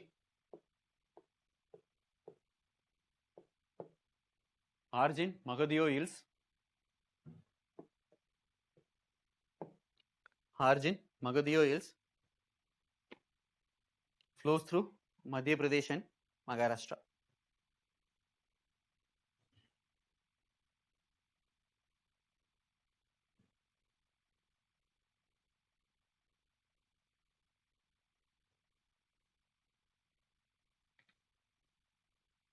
We're done with the rivers. We'll step into places of interest before that. Any doubts? First day alone, we will have intermittent discussion before finishing a state so that we will understand each of us requirement and the speed, rapport, all those things. From once we finish this lecture, from tomorrow, we will be discussing, opening the session for doubts once we finish the state, right? Mahi, origin, Vindhyas. Ukai Dam point, please mention. It has been constructed with a purpose to save Surat from flooding.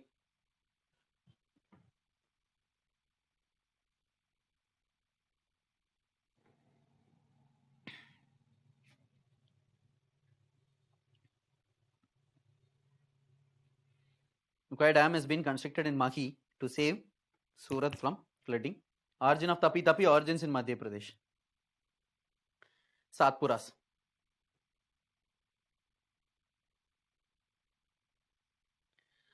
We won't be discussing many number of tribes, Sivapriya. We will be discussing one or few alone. Once we go there, you will understand. Only the important tribes we will be discussing. Tribes have been asked.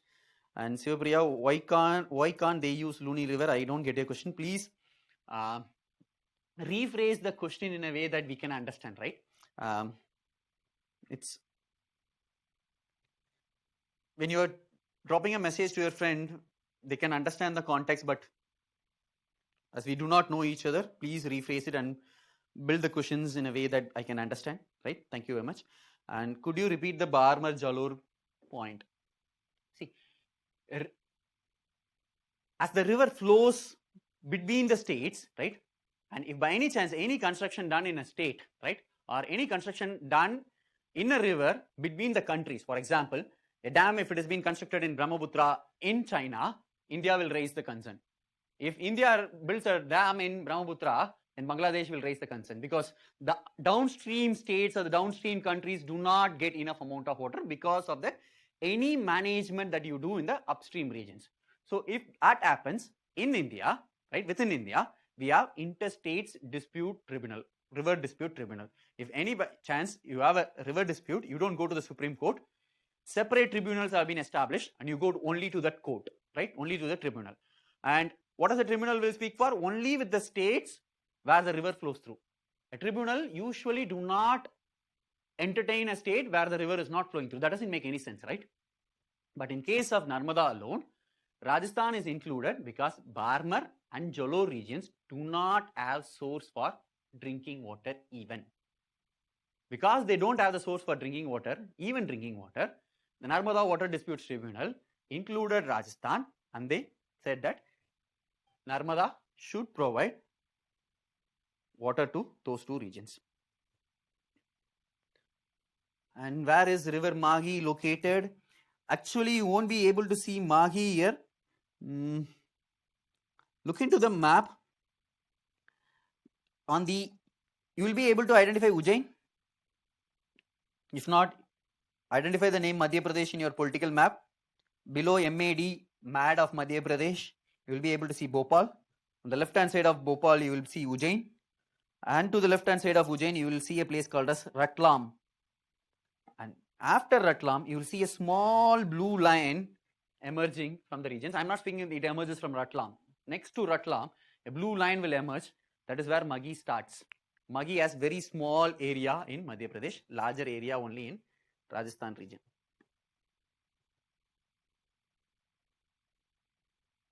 Yeah, fine. I was asking why can't Luni River as a source regarding Barmer and Jalore? Luni is an ephemeral river. We'll discuss that. Luni, seasonal rivers. These are not perennial rivers. You cannot get enough amount of water. And whenever Rajasthan is also a place with less amount of precipitation, large amount of evaporation, and Luni do not flow continuously. So availability of water becomes a major problem. That's it. Locations. So shall I step into the next one?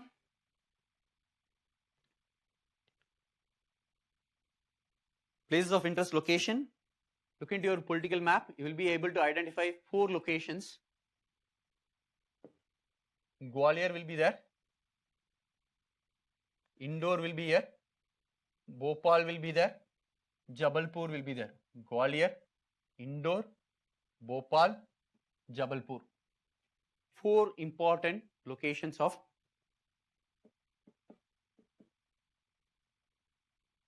Madhya Pradesh. We'll keep along this 4 and we'll discuss, right? And these are not in the straight line. Indore will be slightly below. Bhopal will be slightly above, right? Jabalpur will also be below, right? So how will I be able to identify? It's a 2D map. Always remember, especially for general study student, always remember what you see is a 2D projection, but what the globe is going to be in a 3D projection, right? So your lines will has to be in correspondence to the Tropic of Cancer or any latitude, and they will go some curved directions will be the case. Actually, indoor will even come below.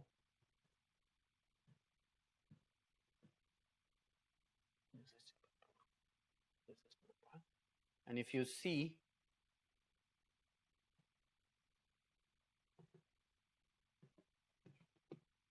so always, if I'm not wrong, 2013 question, they asked something with respect to what is in straight line with respect to Punjab. But when they say straight line to Punjab, straight towards Punjab, that is going to be with respect to your latitude, not 2D projection, 3D projection, right? Coming back to locations, we'll start with Gwalior and surrounding regions, and then we'll move to the other ones. First, Gwalior, topmost region, right? Gwalior, take it down. Counter magnet area. I'll discuss what is counter magnet area later. Counter magnet area to Delhi, New Delhi. Counter magnet area to New Delhi. Counter magnet area to New Delhi. Smart city. Smart city.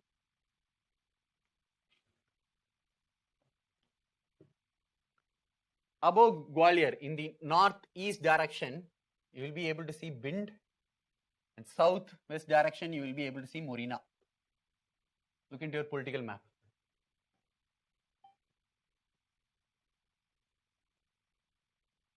Bind and Morena, all three are industrial regions. Gwalior, Bind, Morena, industrial region.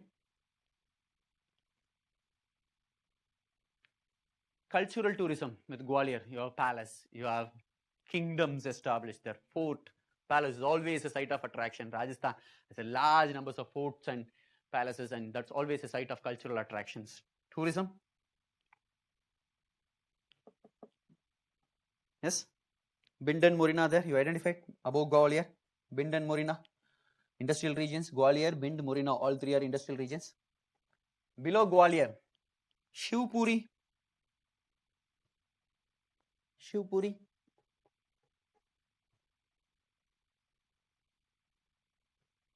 In Shivpuri, there is a, in your political map, they would have shown a deer grazing and they have written Mahadev. Take it as Madhav National Park. To avoid confusion, Mahadev Hills, Mahadev there. It is actually Madhav, M-A-D-H-A-V, Madhav National Park.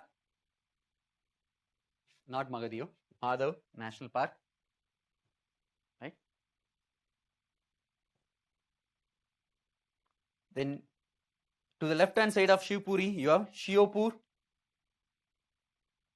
Shiopur.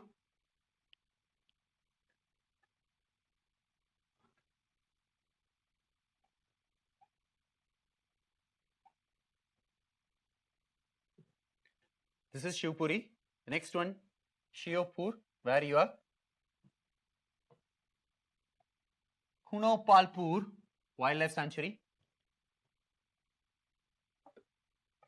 Hunopalpur Wildlife Sanctuary.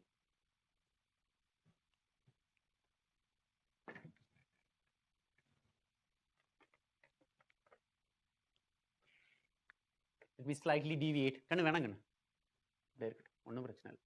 me slightly deviate, right? So in India, we have in natural, in wild locations, we have lion in Gujarat, in a place called Gir, G-I-R, Gir forest in Gujarat. Within the Saurashtra region, we have the lion. And that is the only place where we have the Asiatic lion. Just listen to the story. Then I will come to this too, right? We have lion only in Gir, Asiatic lion, naturally found only in Gir, G-I-R, Gir National Park in Gujarat. So what happens when a particular animal is restricted to a region, right? Let me take an analogy. This you would have come across this, right? Getting married within the family hierarchy takes place for a longer period of time. Getting married to my cousins and child, they will get married to their cousins, they will get married to their cousins. Something like purity comes here, and always your marriage takes place within your family or within some amount of sect, and all those takes place. And because marriages took place within the family hierarchy, family's lineage, after a period of time, we also have come across certain incidents where the young ones born have been physically disabled. And doctors used to say, because you have been marrying within the family lineage, this has occurred. Something would have been produced, right? Something would have been we heard of it, right? Let me give you another case. Consider if Indian gets married to a German, they give an young one, and that young one of Indian and German gets married to a Chilean, and they give an young one, birth to an young one, and they get married to an aborigine in Australia, and they get married someone and they give birth to an young one who gets married to a aborigine of Canada, Eskimo. Is it possible to say this picture now within the family lineage? No. You will be able to have reduction in the genetic variability. So what is the genetic variability? What is genetic gain? You would have seen this movie. This was actually made in Tamil and then made in Telugu and then made in Hindi. Amitabh Bachchan acted, if I'm not wrong. Right? I didn't see the movie in Hindi. Went by the same name, all three languages, Surya Vamsam. And there will be one scene, if you have seen this movie, it's completely melodramatic, nothing good, completely melodramatic movie. There will be one scene where the older hero will be spilling the pen and then ink will spray on a small child, and then he will apologize to the small child, and then the younger one will say, no one will do it intentionally, it's my mistake, I understand, you don't need to apologize. And then the older one used to say, look at the character, look at the good morals that the young one has. And there will be an assistant to the older person who will say, it is your grandson, so your characteristics will be taken forward. Tamil solnumna yaar பேரன் உங்க பேரன் தானே அப்படிதான் இருக்கும் பண்பு அப்படிலாம் டயலாக்லாம் பேசுவாங்க. They used to speak all those dialogues in that particular movie, in Telugu, in Hindi, everything comes. What are you trying to put here? Or if you see this, when the marriage is within the family lineage and a young child has been born, there will be one old person who will come and say, the ear looks exactly like your grandfather. The nose looks exactly like your maternal uncle. The eyes are like your dad. The mouth is like your mother. Something or the other they used to bring in, and they say, is it possible for me to say Indian to German, German to Chilean, Chilean to Australian, Australian with the aborigine of Eskimo? Can you say that it looks like your mother, it looks like your father, this looks like your younger child? Not possible, no? What are you trying to bring in here? And just get confused.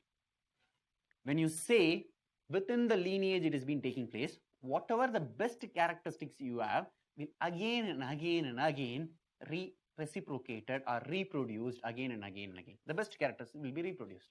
But what is the problem, sir? Best characters reproduce, but no new characteristics have been brought in. No new variability has been brought in. So, if Indian gets married with a German, Indian maybe do not follow the rules, but German follows the rules. Some good characteristics comes in, right? They get married with a Chilean. Let me learn to live in subtropical regions of South.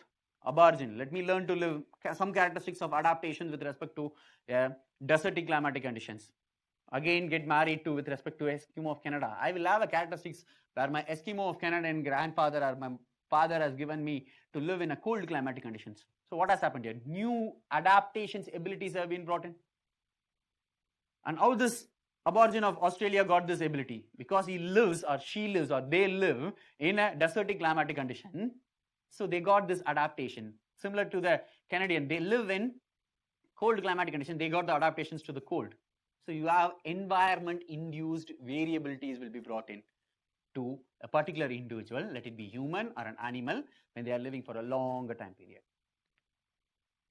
Clear till now? But what happens with have this idea? So if you are being a particular animal, say human, getting married only within the family lineage, they will have the same characteristics reciprocated, but not new characteristics are not brought in. But if you marry between two different areas, new characteristics are also brought in. So what? Climate change takes place. Now bring in a condition. Climate change takes place. Temperature increases. Case A, marriage within the or copulation within the, not need to be marriage, which is, I don't believe in that as well. Copulation takes place between the two individuals and an young one is being produced. Case A, copulation takes place between the two individuals from the same family. Case B, copulation takes place between two individuals from different regions, which will have different characteristics, which will have new characteristics. Case A, same characteristics will be available. Case B, two different regions, environment induced variability will be the different characteristics will be brought in, right? Because different characteristics are brought in and climate change takes place, temperature increases, temperature reduces, something like sea level increase takes place, any climatic factors changes. Which among the two cases will have more ability to adapt? Answer me, case A or case B. If you answer correctly, then I can say that I explained better.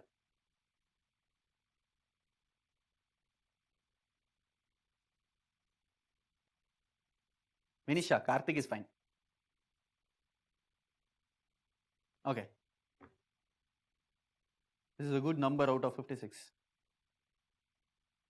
Lot more thanks. Case B. So you got my point, right? So going back to Gir forest, lions. Lions are present only within the Gir and they copulate only within their groups. So whatever the characteristics they do have, only that characteristics will be reproduced. Environment induced variability is not possible. One point. Second, if any chance an epidemic pest occurs, a disease occurs, and the Asiatic lion is wiped out, or a natural disaster takes place, and Asiatic lion is wiped out from Gir, we are speaking hypothetically, right? And if it is wiped out from Gir, which means Asiatic lion is wiped out from the entire world, because only in Gir we have Asiatic lion. So government, for a longer period of time, for decades together, they have been discussing on relocation of lion from Gir to other regions. Kuno Palpur is identified as one particular region in the past, and if you have been following the newspapers, last year 6 new sites have been identified by the government of India under the project line to relocate lion from Gir to other regions. Kuno Palpur is already been available, is already been identified. 6 new sites have now come up in 2020, and within the 6 new sites, 2 sites are in Madhya Pradesh. One is Madhav National Park, 2 is Gandhi Sagar Wildlife Sanctuary.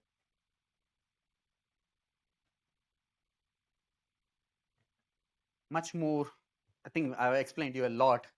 Much more, if it is required, will be discussed in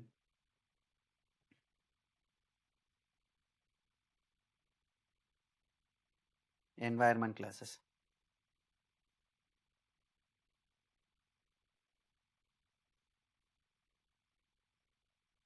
Of course, will lead to endangered species. There is a huge possibility if they have been present and they will be wiped out even. So we are relocating it. 6 new sites have been identified recently last year. 2 have been in Madhya Pradesh, 3 in Rajasthan, 1 in Gujarat. We will discuss the sites when we go there. 2 sites in Madhya Pradesh, Madhav National Park and Gandhi Sagar Wildlife Sanctuary. Right? And can you see a place called as, below Shivpuri, you can see a place called as Ashok Nagar, Chanderi. Chanderi, Ashok Nagar. Chanderi is known for Chanderi saris. Whatever. Sari, S-A-R-E, sari. Chanderi saris, which has a GI tag. What do you mean by GI? Geographical Indication Tag. Both Ashok Nagar and Chanderi are known for handlooms. Chanderi is famous for Chanderi saris. And Chanderi saris has GI tag. What do you mean by GI tag? There are hundreds and hundreds of GI tags, so we cannot discuss every single GI tag that is available in the country, right? We'll expose, right? Important ones. So certain, let it be art, let it be a craft, let it be a metalwork, let it be a handloom, let it be a shawl, let it be a sweet, let it be a eatable, let it be a metal making or anything of that. Your Tirunelveli Alva, Tirupati Laddu, Chanderi saris, they have a GI tag. What do you mean by that? This does not belong to an individual, rather to the region, to the geographical region. So government of India recognizes that particular unique geographical material. Let it be sweet, let it be handloom, let it be sari, let it be a lock, let it be anything, right, gives a particular GI tag. So what is the use of it? You give branding. Earlier, people might not know that the Chanderi sarees are so popular, and these will be handlooms. So cottage industries, rural industries, agro-based industries. So now you are giving a GI tag, so it gets branding. So with the branding, you will be able to market it easily. So what happens there? Handloom industry growth will take place. Your cottage industry growth will take place. Your rural development will take place. That's the idea, right?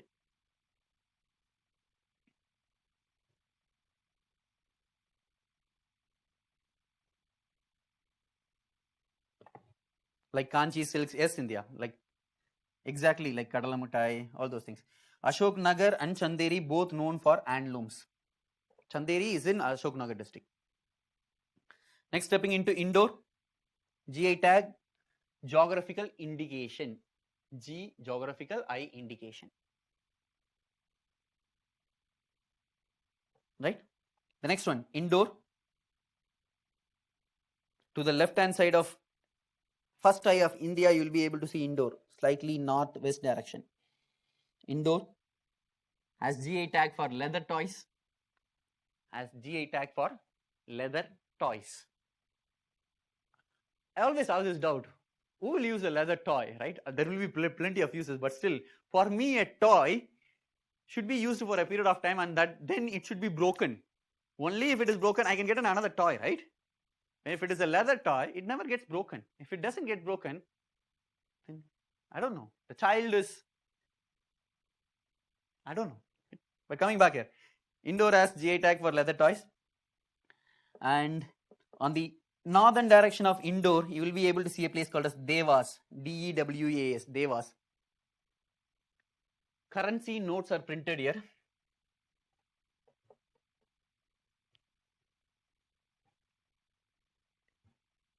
Currency notes are printed there, right?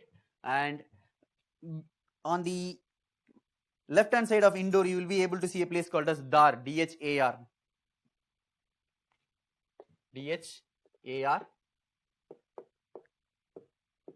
They come up with bog block printing. Again, in saris, they use vegetable dyes.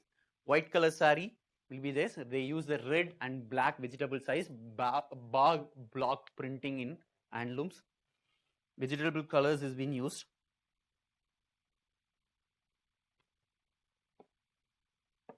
On the north-west direction of Devas or northern direction of Indore, you can see Ujjain. We already discussed banks of Shipra river. One of the 4 places where Kumbh Mela takes place. Kumbh Mela takes place. One of the 4 places where Kumbh Mela takes place in India. Kumbh Mela takes place in India. Ujjain, banks of Shipra river. One of the 4 places where Kumbh Mela takes place in India. Kumbh Mela is a UNESCO cultural intangible heritage. Kumbh Mela, UNESCO cultural intangible heritage or UNESCO intangible heritage.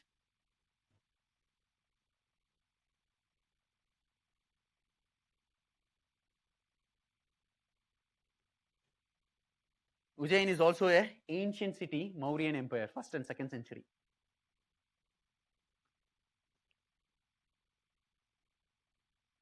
Right? Next one. Stepping into Bhopal. Bhopal. You will have, Bhopal is a city founded by Hindu king and developed by an Islamic ruler. So, sir, you will have both Indo architecture and also Islamic architecture. So a mix of Indo-Islamic architecture is seen in Bhopal because it is founded by a Hindu ruler, developed by an Islamic ruler. So what? You have more of cultural heritage there. Both Indo and Islamic architecture is available. Tourism potential is more. Capital city again.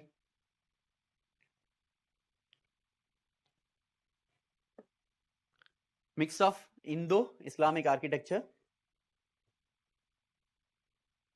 IT industry, not IIT, IIM.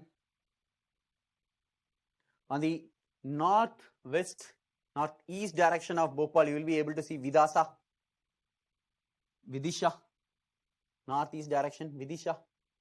Again an ancient city from Ashoka times, ancient city, Ashoka times. Vidisha,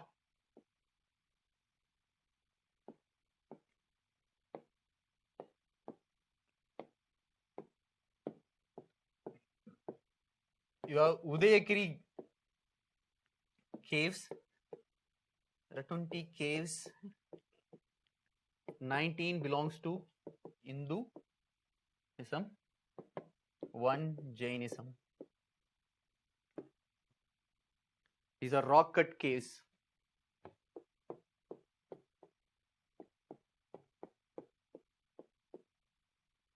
Udayagiri caves in Vidisha. There are 20 caves, 19 belongs to Hinduism and 1 belongs to Jainism. Rock cut caves, ancient city, again cultural tourism. And below Vidisha, you will be able to see a place called as Sanchi. So what? Sanchi Stupa.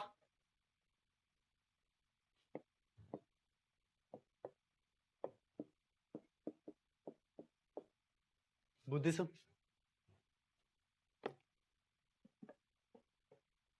Buddhism. So there, you will go there, you will be able to see Hinduism, Jainism, Buddhism, all those things, right? Next, stepping into Jabalpur. As we said earlier, Jabalpur is located in the eastern part. We said earlier, eastern and the southern part receives more amount of rainfall, more the rainfall, more the forest, and those are the places where inhabited by the tribal regions, and those are not the developed cities during the ancient and medieval. Only after British came into the picture, they started exploiting in the region. How did the exploitation take place? Minerals are available, mining took place. So more mining industries are located. Because mining industries are located, all your industrial development is being centered around Jabalpur. Eastern part, the southern part has large number of mining and industrial growth is centered around Jabalpur.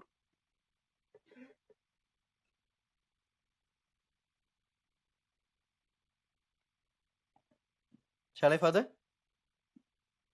Yes. Look into the map. Go to Panna.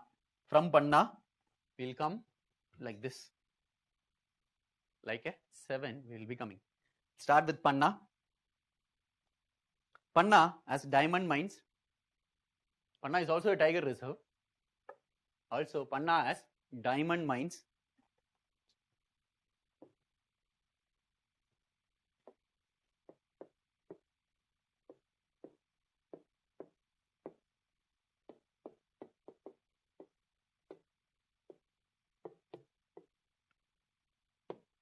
Called as Majgavan diamond mines. Panna, Majgavan diamond mines. Limestone deposits. Limestone deposits. The place where you have limestone, you will always have a cement industry. Limestones are the raw materials for cement manufacturing. There is a large number of cement limestone deposits available in Panna. Always remember that whenever you have a limestone deposits, there is a possibility of cement industry nearby region. From Panna to the right hand side, you can see a place called as Satna, S-A-T-N-A, Satna. Called as the cement city of India. Plenty of limestone deposits in Satna region. Cement city of India. Cement city of India. 10% of India's cement production comes from Satna. 10% of India's cement production comes from Satna. Next one, Rewa. Then you will be able to see Siddhi. Right hand side of Satna, you will see Rewa. Right to Rewa, you will see Siddhi. Yes. Now, Panna, Satna, Rewa, Siddhi. Get down. You will be able to see Shadol, S-H-A-D-O-L. Rewa. Yes. Siddhi. Shahdol.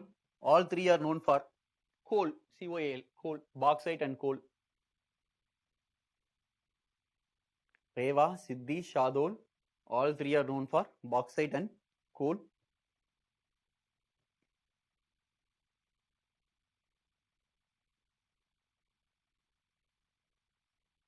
Yes. The same political map, India is written, no. Below N of India, you will be able to see a place called as Chhindwara. Below N of India, you will be able to see a place called as Chhindwara. Yes. Below D of India, you will be able to see a place called as Balaghat. Yes. Chhindwara and Balaghat as copper and manganese. Chhindwara and Balaghat as copper and manganese.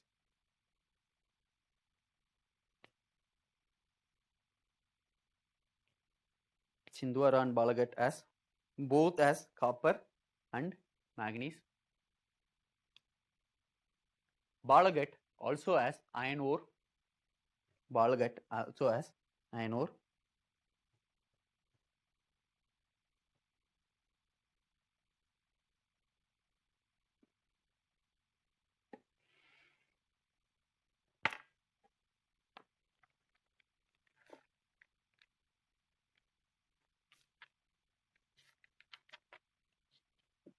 Page number 37 in your map.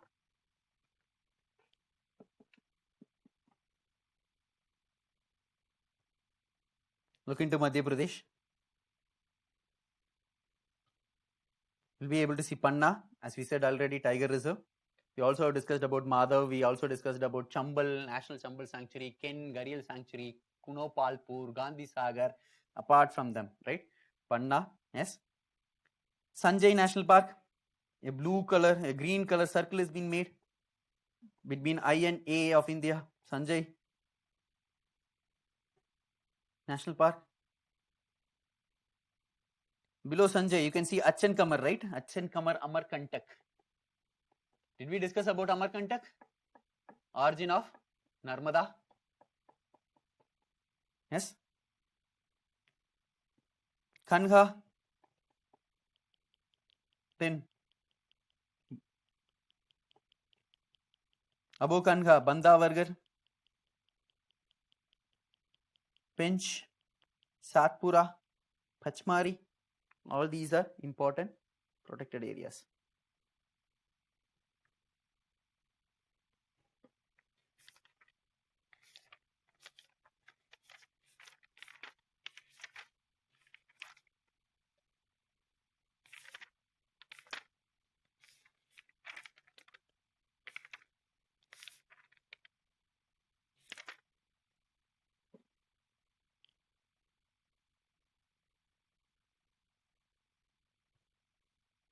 Page number 53. Look into Madhya Pradesh again. To the left hand side map. Gajraho, above Jabalpur. Group of monuments. Gajraho, take it down. Group of monuments. Hindu and Jainism. Hinduism and Jainism. Nagara style of architecture. Nagara. Nagara style of architecture. Group of monuments. Hindu and Jainism. Nagara style of architecture. Nagara style of architecture. Erratic sculptures. Erratic sculptures. Famous tourist site, right? Okay, sorry, I didn't say that. We are discussing into tourism. Within that, first one is Gajraho, right? We already discussed Sanchi, which is known for Stupa, Buddhism. Ujjain we discussed, Bhopal we discussed, right? Pachmarchi, Amarkantak, all these places are natural. Kanha, all these are natural ones. Take it down. Bhimbetka.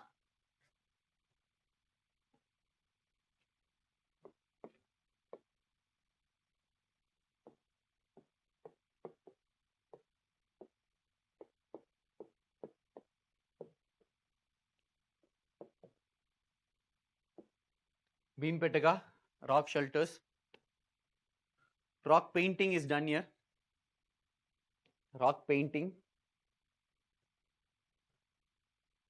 from upper Paleolithic age, Stone Age time periods. From Stone Age time periods, specifically upper Paleolithic age, Bhimbetka rock shelters, rock painting, upper Paleolithic age,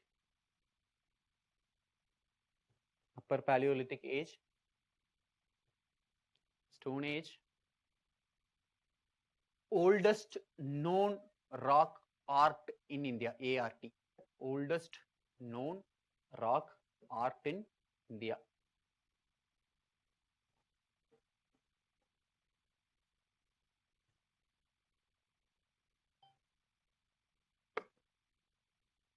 Yes. Chambal, I missed to add one more point. Chambal is known for ravine erosion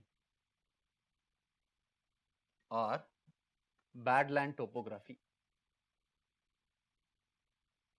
Chambal is known for ravine. I will discuss what is ravine. Hold on. Chambal is known for ravine erosion or badland topography.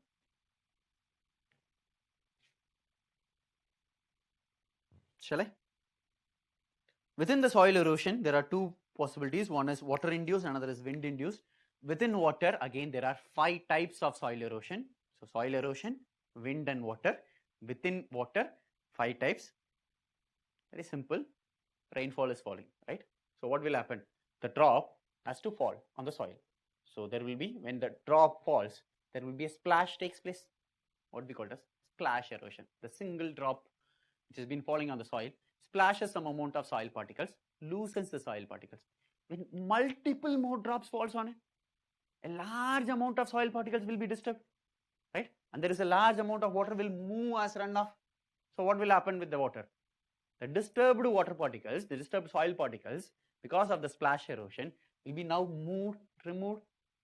What we call as sheet erosion. So the first one is splash. The second one is sheet. A thin sheet of soil layer will be removed from the surface. What we call as sheet erosion. Then you will have rill. If by any chance you have a slope and the water is flowing from the slope downwards, you will be able to see like a fishbone, like a dendritic pattern, like a inverted tree shape. There will be water will be flowing and small amount of soil will be eroded. All these patterns of water flow, what we call as rill erosion. If the rill deepens further, we call them as gully. And the last stage is called ravine, where the highest form of erosion and completely all the soil particles will be eroded and just mound structures will be seen which cannot have any soil profile and cannot support any vegetation.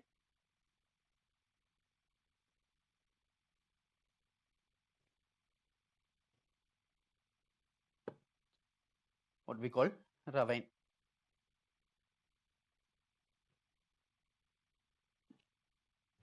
Splash, you understand, right? Raindrop falls and then multiple your raindrops falls in very fasty manner and over the entire place. Splashes has been taking place. All the soil particles which is above now is loosened. The rain water moves, sheet erosion, and on the small slope, like a small slope, couple of steps, if the such amount of slope is there, if the water has been flowing, you will be able to see the water flows in multiple rill structures, rill erosion. If the rill deepens and large amount of soil is removed, we call it as gully. And the last stage of soil erosion is ravine, where erosion is much intense. So you will see a mound here, you will see a mound here, you will see a mound here. So there will be large amount of mounds will be there, no vegetation will be there. If by any chance you get an opportunity, if you are traveling from say Agra to Gwalior by the train, when you cross Chambal river, It's huge. It's not small. It's huge. When you cross the Chambal River on the bridge, you will be able to see on both the directions, you will see ravine, badland topography, completely a wasteland. No vegetation will be there. You will see mounds and mountains of soil profile. No vegetation is possible in the regions. Is that clear now? Is that fine, Kishore, now? So do we have marble rocks in Jabalpur, Shivapriya? Yes, we do have. Exactly in a place called Beda Ghat, Bhedaghat, in Jabalpur, Bhedaghat, Beda Ghat in Jabalpur. The Narmada, due to Narmada's erosion, large amount of marble rocks has been formed in the region. That is the same place where your Daundar Falls is also located. Done. Step into tribes. The major tribes, Bhil and Gond. Bhil and Gond are the major tribes. Bhil and Gond are the major tribes.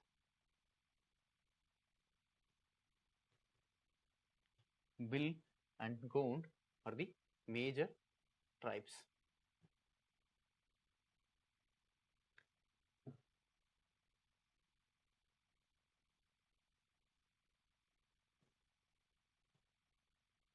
Meena, Audh,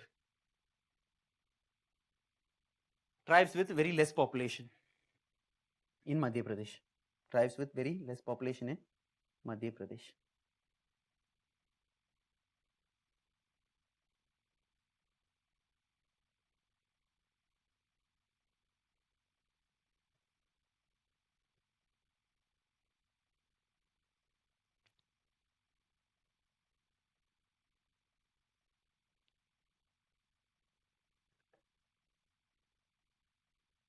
Shall I? We're done with Madhya Pradesh. Any doubts? Which minerals in Rewa? Coal, bauxite. Once again, protected areas of National Park. There are plenty. If a PPT is not being shared to you, the institution will be sharing the PPT in Telegram, right? If it is not shared to you, they will be sharing the PPT in Telegram, which will have a slide on protected areas of all the states. If you look into it, there are 34 national parks and wildlife sanctuaries together in Madhya Pradesh alone will be there. Reading all 34 is not at all possible. But if something comes in newspapers and you cannot identify it, you can go to the slide and you can see it. This is not prepared by me. It is prepared by the Wildlife Institute of India.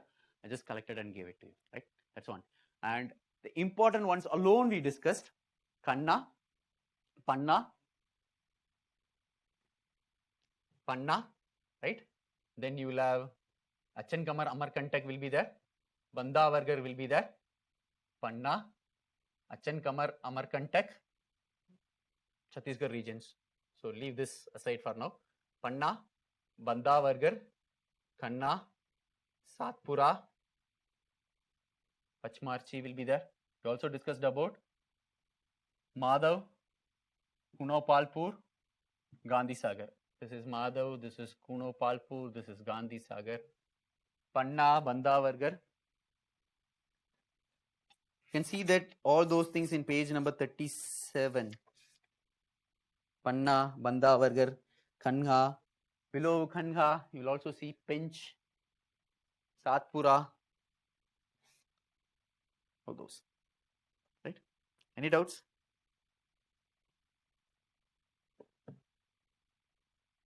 Jabalpur's marble location.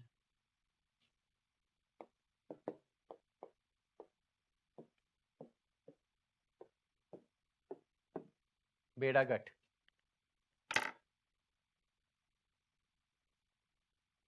Bhimbetaka is also an UNESCO heritage site. Bhimbetaka is a UNESCO heritage site. Where is Nagara style of architecture found? Khajuraho. He didn't say that is not the only one, right? Khajuraho is based on Nagara style of architecture. Last slide. Which slide, Arni? What is the topic that we discussed in the last slide? This one?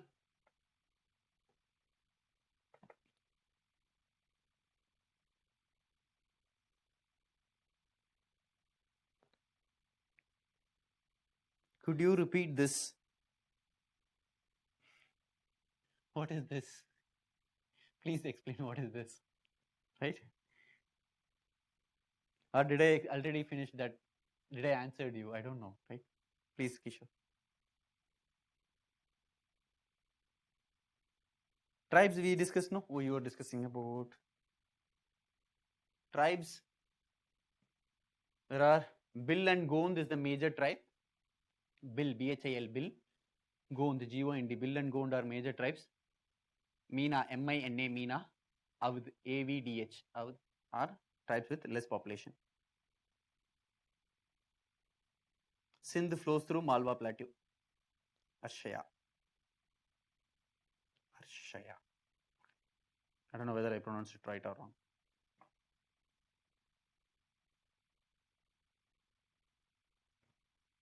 That's in the map, Supriya. That's actually in your map, page number 37. Please take the page number 37 of your map. You will be able to exactly find it rather than me pointing it somewhere.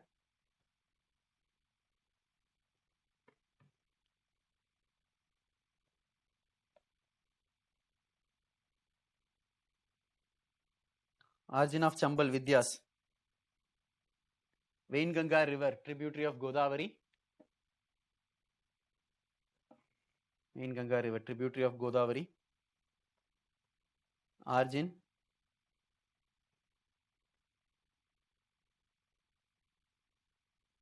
Magadhio Hills, MP and Maharashtra. MP and Maharashtra. Satna, SATNA, 10% of cement comes from Satna.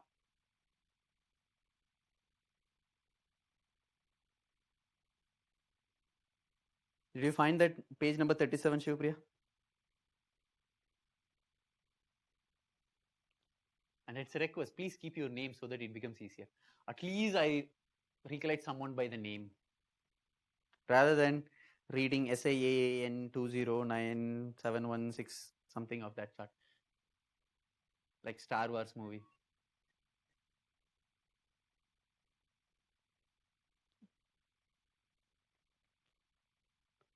Chhattisgarh. We have 15 minutes. We'll step into Chhattisgarh. We'll discuss as much as possible like physiography of Chhattisgarh regions. Page number same 20 and 21 of Chhattisgarh. Right? Done with the doubts? Okay. Chhattisgarh. The northern part of Chhattisgarh regions. Okay.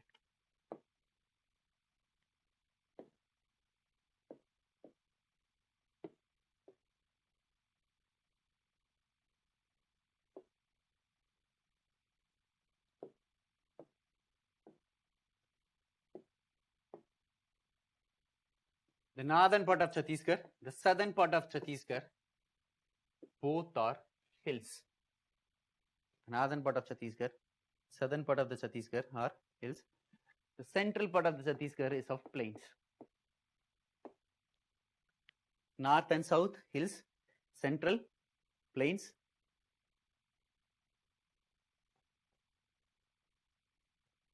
Yes.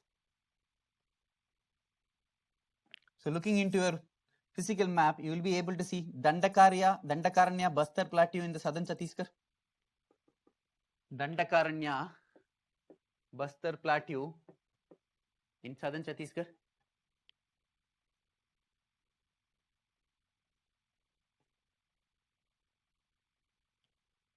And Maikala range will be on the boundary of Madhya Pradesh and Chhattisgarh, which we already discussed. Yes. And in the northern part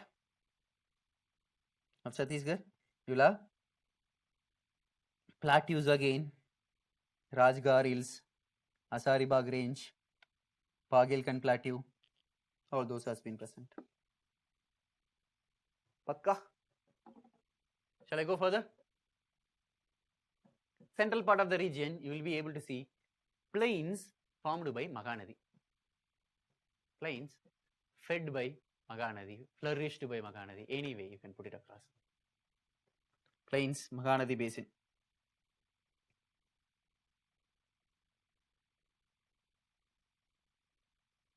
So the northern part and the southern part of the region will have mountains, forest.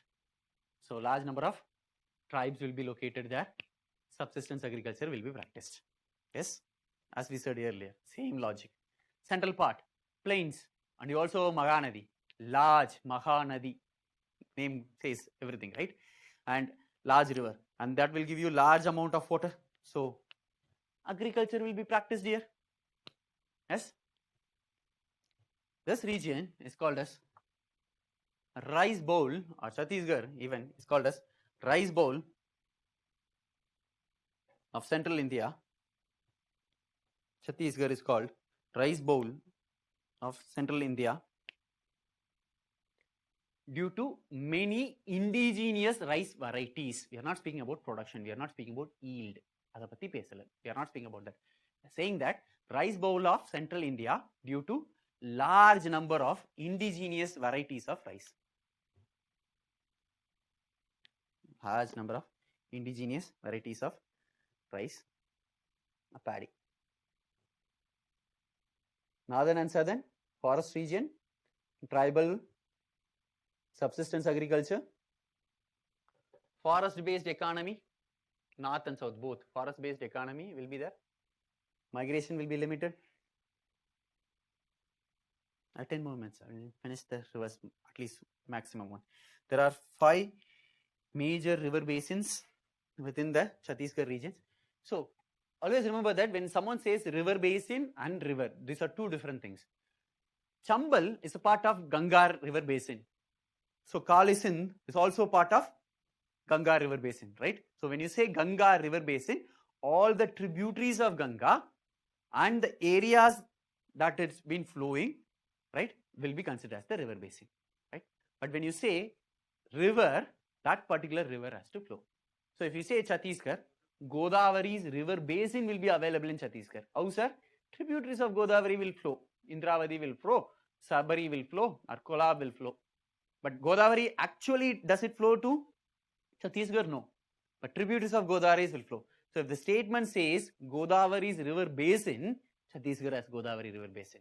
If the statement says Godavari itself is flowing through Chhattisgarh, then it is not true. Godavari itself doesn't flow through Chhattisgarh. But Godavari's basin will be there.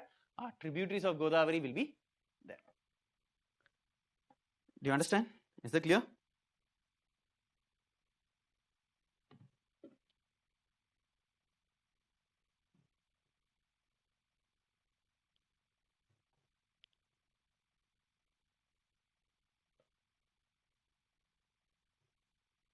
Okay. What to repeat, Archana? Why is rock cut caves more in Madhya Pradesh? Form of civilization, maybe. Maybe history faculties will be more appropriate answer. I don't know. I'm not that good in history. Certain industries are present in southern region, but there is also protected areas and are also present. Rini, that is the irony in India. You will have large number of protected areas in every closer towards the protected area. You will also have a mining region. So forest, protected areas, forest region, mineral resources, both coexist. So there is always a conflict between conservation and development of mining industries. That's always there. Rini.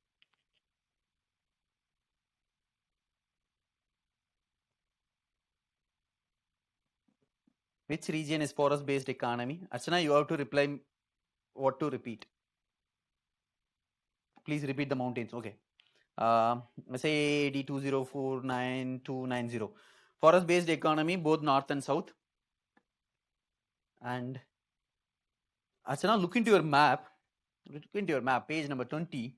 Visualize it, right? This one, the southern part, will be Dandakaranya and Bastar region. Bastar plateau will be there. Dandakaranya and Bastar plateau. This one we already discussed in Madhya Pradesh. On the boundaries of Madhya Pradesh and Chhattisgarh, we saw Maikala range, extension of Satpuras, right? Dandakaranya, Bastar, Maikala range. This one, the northern part, you'll be able to see slight Rajmagal Hills, yes, Ramgarh Hills, Asaribagh range, Mailan Hills, Bagelkhand Plateau. All four are there, right? Slightly on the borders, you will be able to see that. Bagelkhand Plateau, Mailan Hills, Hazaribagh Plateau, Ramgarh Hills. Always remember the order in all directions, east to west, north to south, right? Is that fine, Archana? Shall I move to rivers? Bastar, B-A-S-T-A-R, Bastar. Look into the map, it is there. Bastar. Please visualize the map. It will help you a lot in your preliminary and examination. Bastar, B-A-S-T-A-R. I have not started the river basin at all. Kishore, we'll start in the river basin only from now. We said, okay, you wanted what is river basin? Okay, fine. So when you say river basin, okay, let me go even further deeper. Then, okay, I'll explain this. We'll start the rivers tomorrow, right? Consider you have been to any particular mountain ranges nearby, Western Ghats, Eastern Ghats, Satpura, Vindhyas, Himalayas, whatever may be. They say this is a mountain range, right? But within the mountain range, you will be able to see a large numbers of slopes, ups and downs will be there, no? So I'm just going to take this one or two, like your Windows XP wallpaper. That will be there, right? And when precipitation or rainfall falls here in southern part, right? Precipitation is falling here. So what will happen? The water is being caught. Water is being caught by between these two crest and trough, right? All the water has to flow, reach a common point, and then it will flow into a small stream. Similarly, the water that falls here will be collected here into a common point into a stream. Water flows here, collected into a common point into a stream. These are minute ones. And what will happen? These all will combine. These all will combine. Maybe one stream will be produced. These all will combine, maybe one stream will produce. And that and this will combine. Clear? So when you say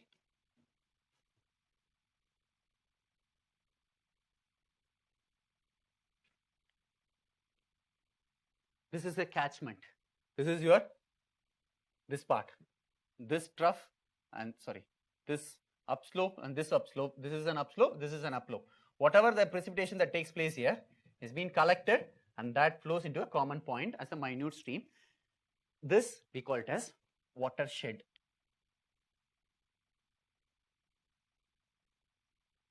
Watershed. Geohydrological unit, geographical hydrological. Geohydrological unit is called watershed. Similarly, a basin. So when you say watershed, this is a watershed for the small stream. When you say a basin, you have to speak about the basin area for a stream or a river or a minute or a larger, whatever may be the rivers, you are speaking about the basin area. So your watershed will also be included for a particular river. So if you are speaking about Shipra, right, you are speaking about Kali Sindh, so you will have a watershed, multiple watersheds. All these small watersheds combine to form into a bigger watershed. And they will again combine to form a larger one. They will again combine to form a largest, even more largest, and that will form. So when you say basin, your Chambal as a basin, whatever the Chambal that flows through.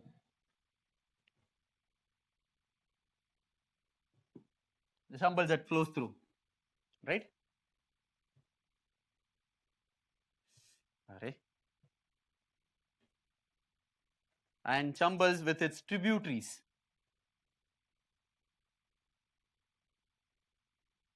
So if you have to speak about the basin, then my basin will be like this. All the area where water is being collected, all the area where the river flow is being there. Do you understand what is a basin, right? So this is part of Yamuna.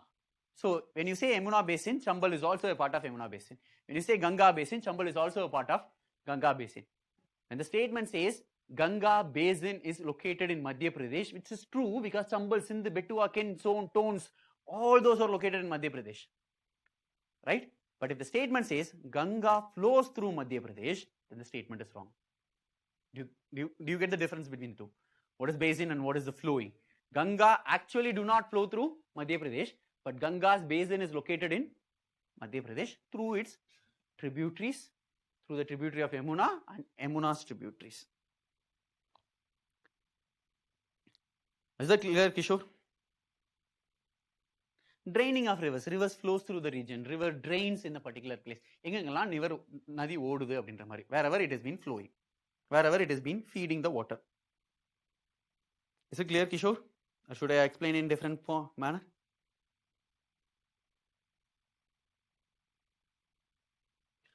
Sure. We'll start with rivers tomorrow. Similarly at 6. And few requests. Number 1. So from tomorrow, we will discuss a state. We'll finish the state and we'll look into open the session for doubts.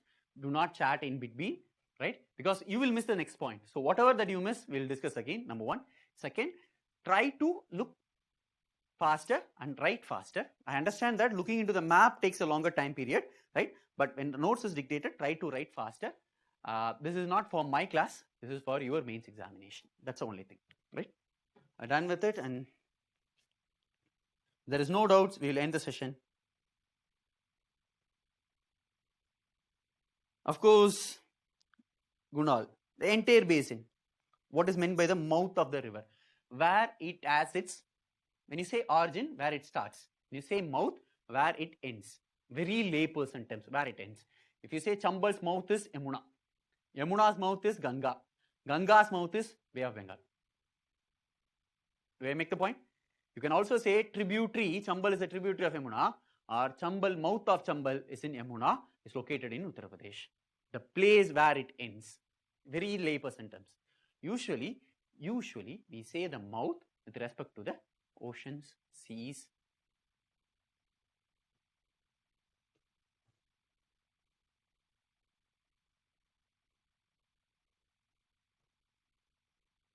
Will river basins of major river overlap X, Narmada and Ganga?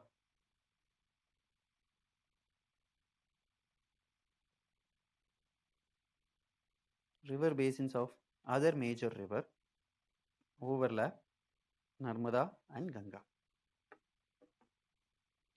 We have Vindhyas. Right? To my understanding of the question, I am explaining. If I am not answering to your question, please rephrase the question and put it again. Consider this is Vindhyas, right? This is going to be here, this way. Just turning it to your view, right? North-south aspect of it, northern aspect will be there, southern aspect will be there. You turn it, northern aspect, southern aspect. The rainfall that falls here will be flowing towards Narmada, right? Rainfall that falls here will be flowing into another river, for an example, right? So when you say basin, the basin is going to be at this part. Because this part is not the basin of this. Overlapping is usually doesn't take place, no? Not at all possible, no? How come the river that falls here will also flow into one river? And that is also possible for minor streams. Usually when this is going to be there, right? And similarly, another thing comes. Whatever that falls between these two things will be flowing through the common catchment, common point, right? Catchment, when you say whatever the precipitation that is being caught by these areas, right? And the flow of water at the common point, this we call it as catchment and also as a watershed. I think I answered the other question which is asked by another person as well. Is that clear? Rini? SAN 2009-716. Thank you. Please keep your names, it's easier. Rini, you are a first batch geography student, right? If I am not wrong. Or forestry student. I remember this name somewhere.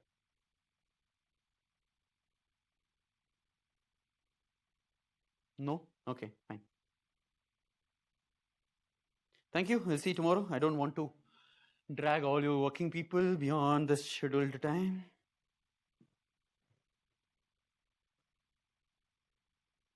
Shall we end the session or is there any doubts?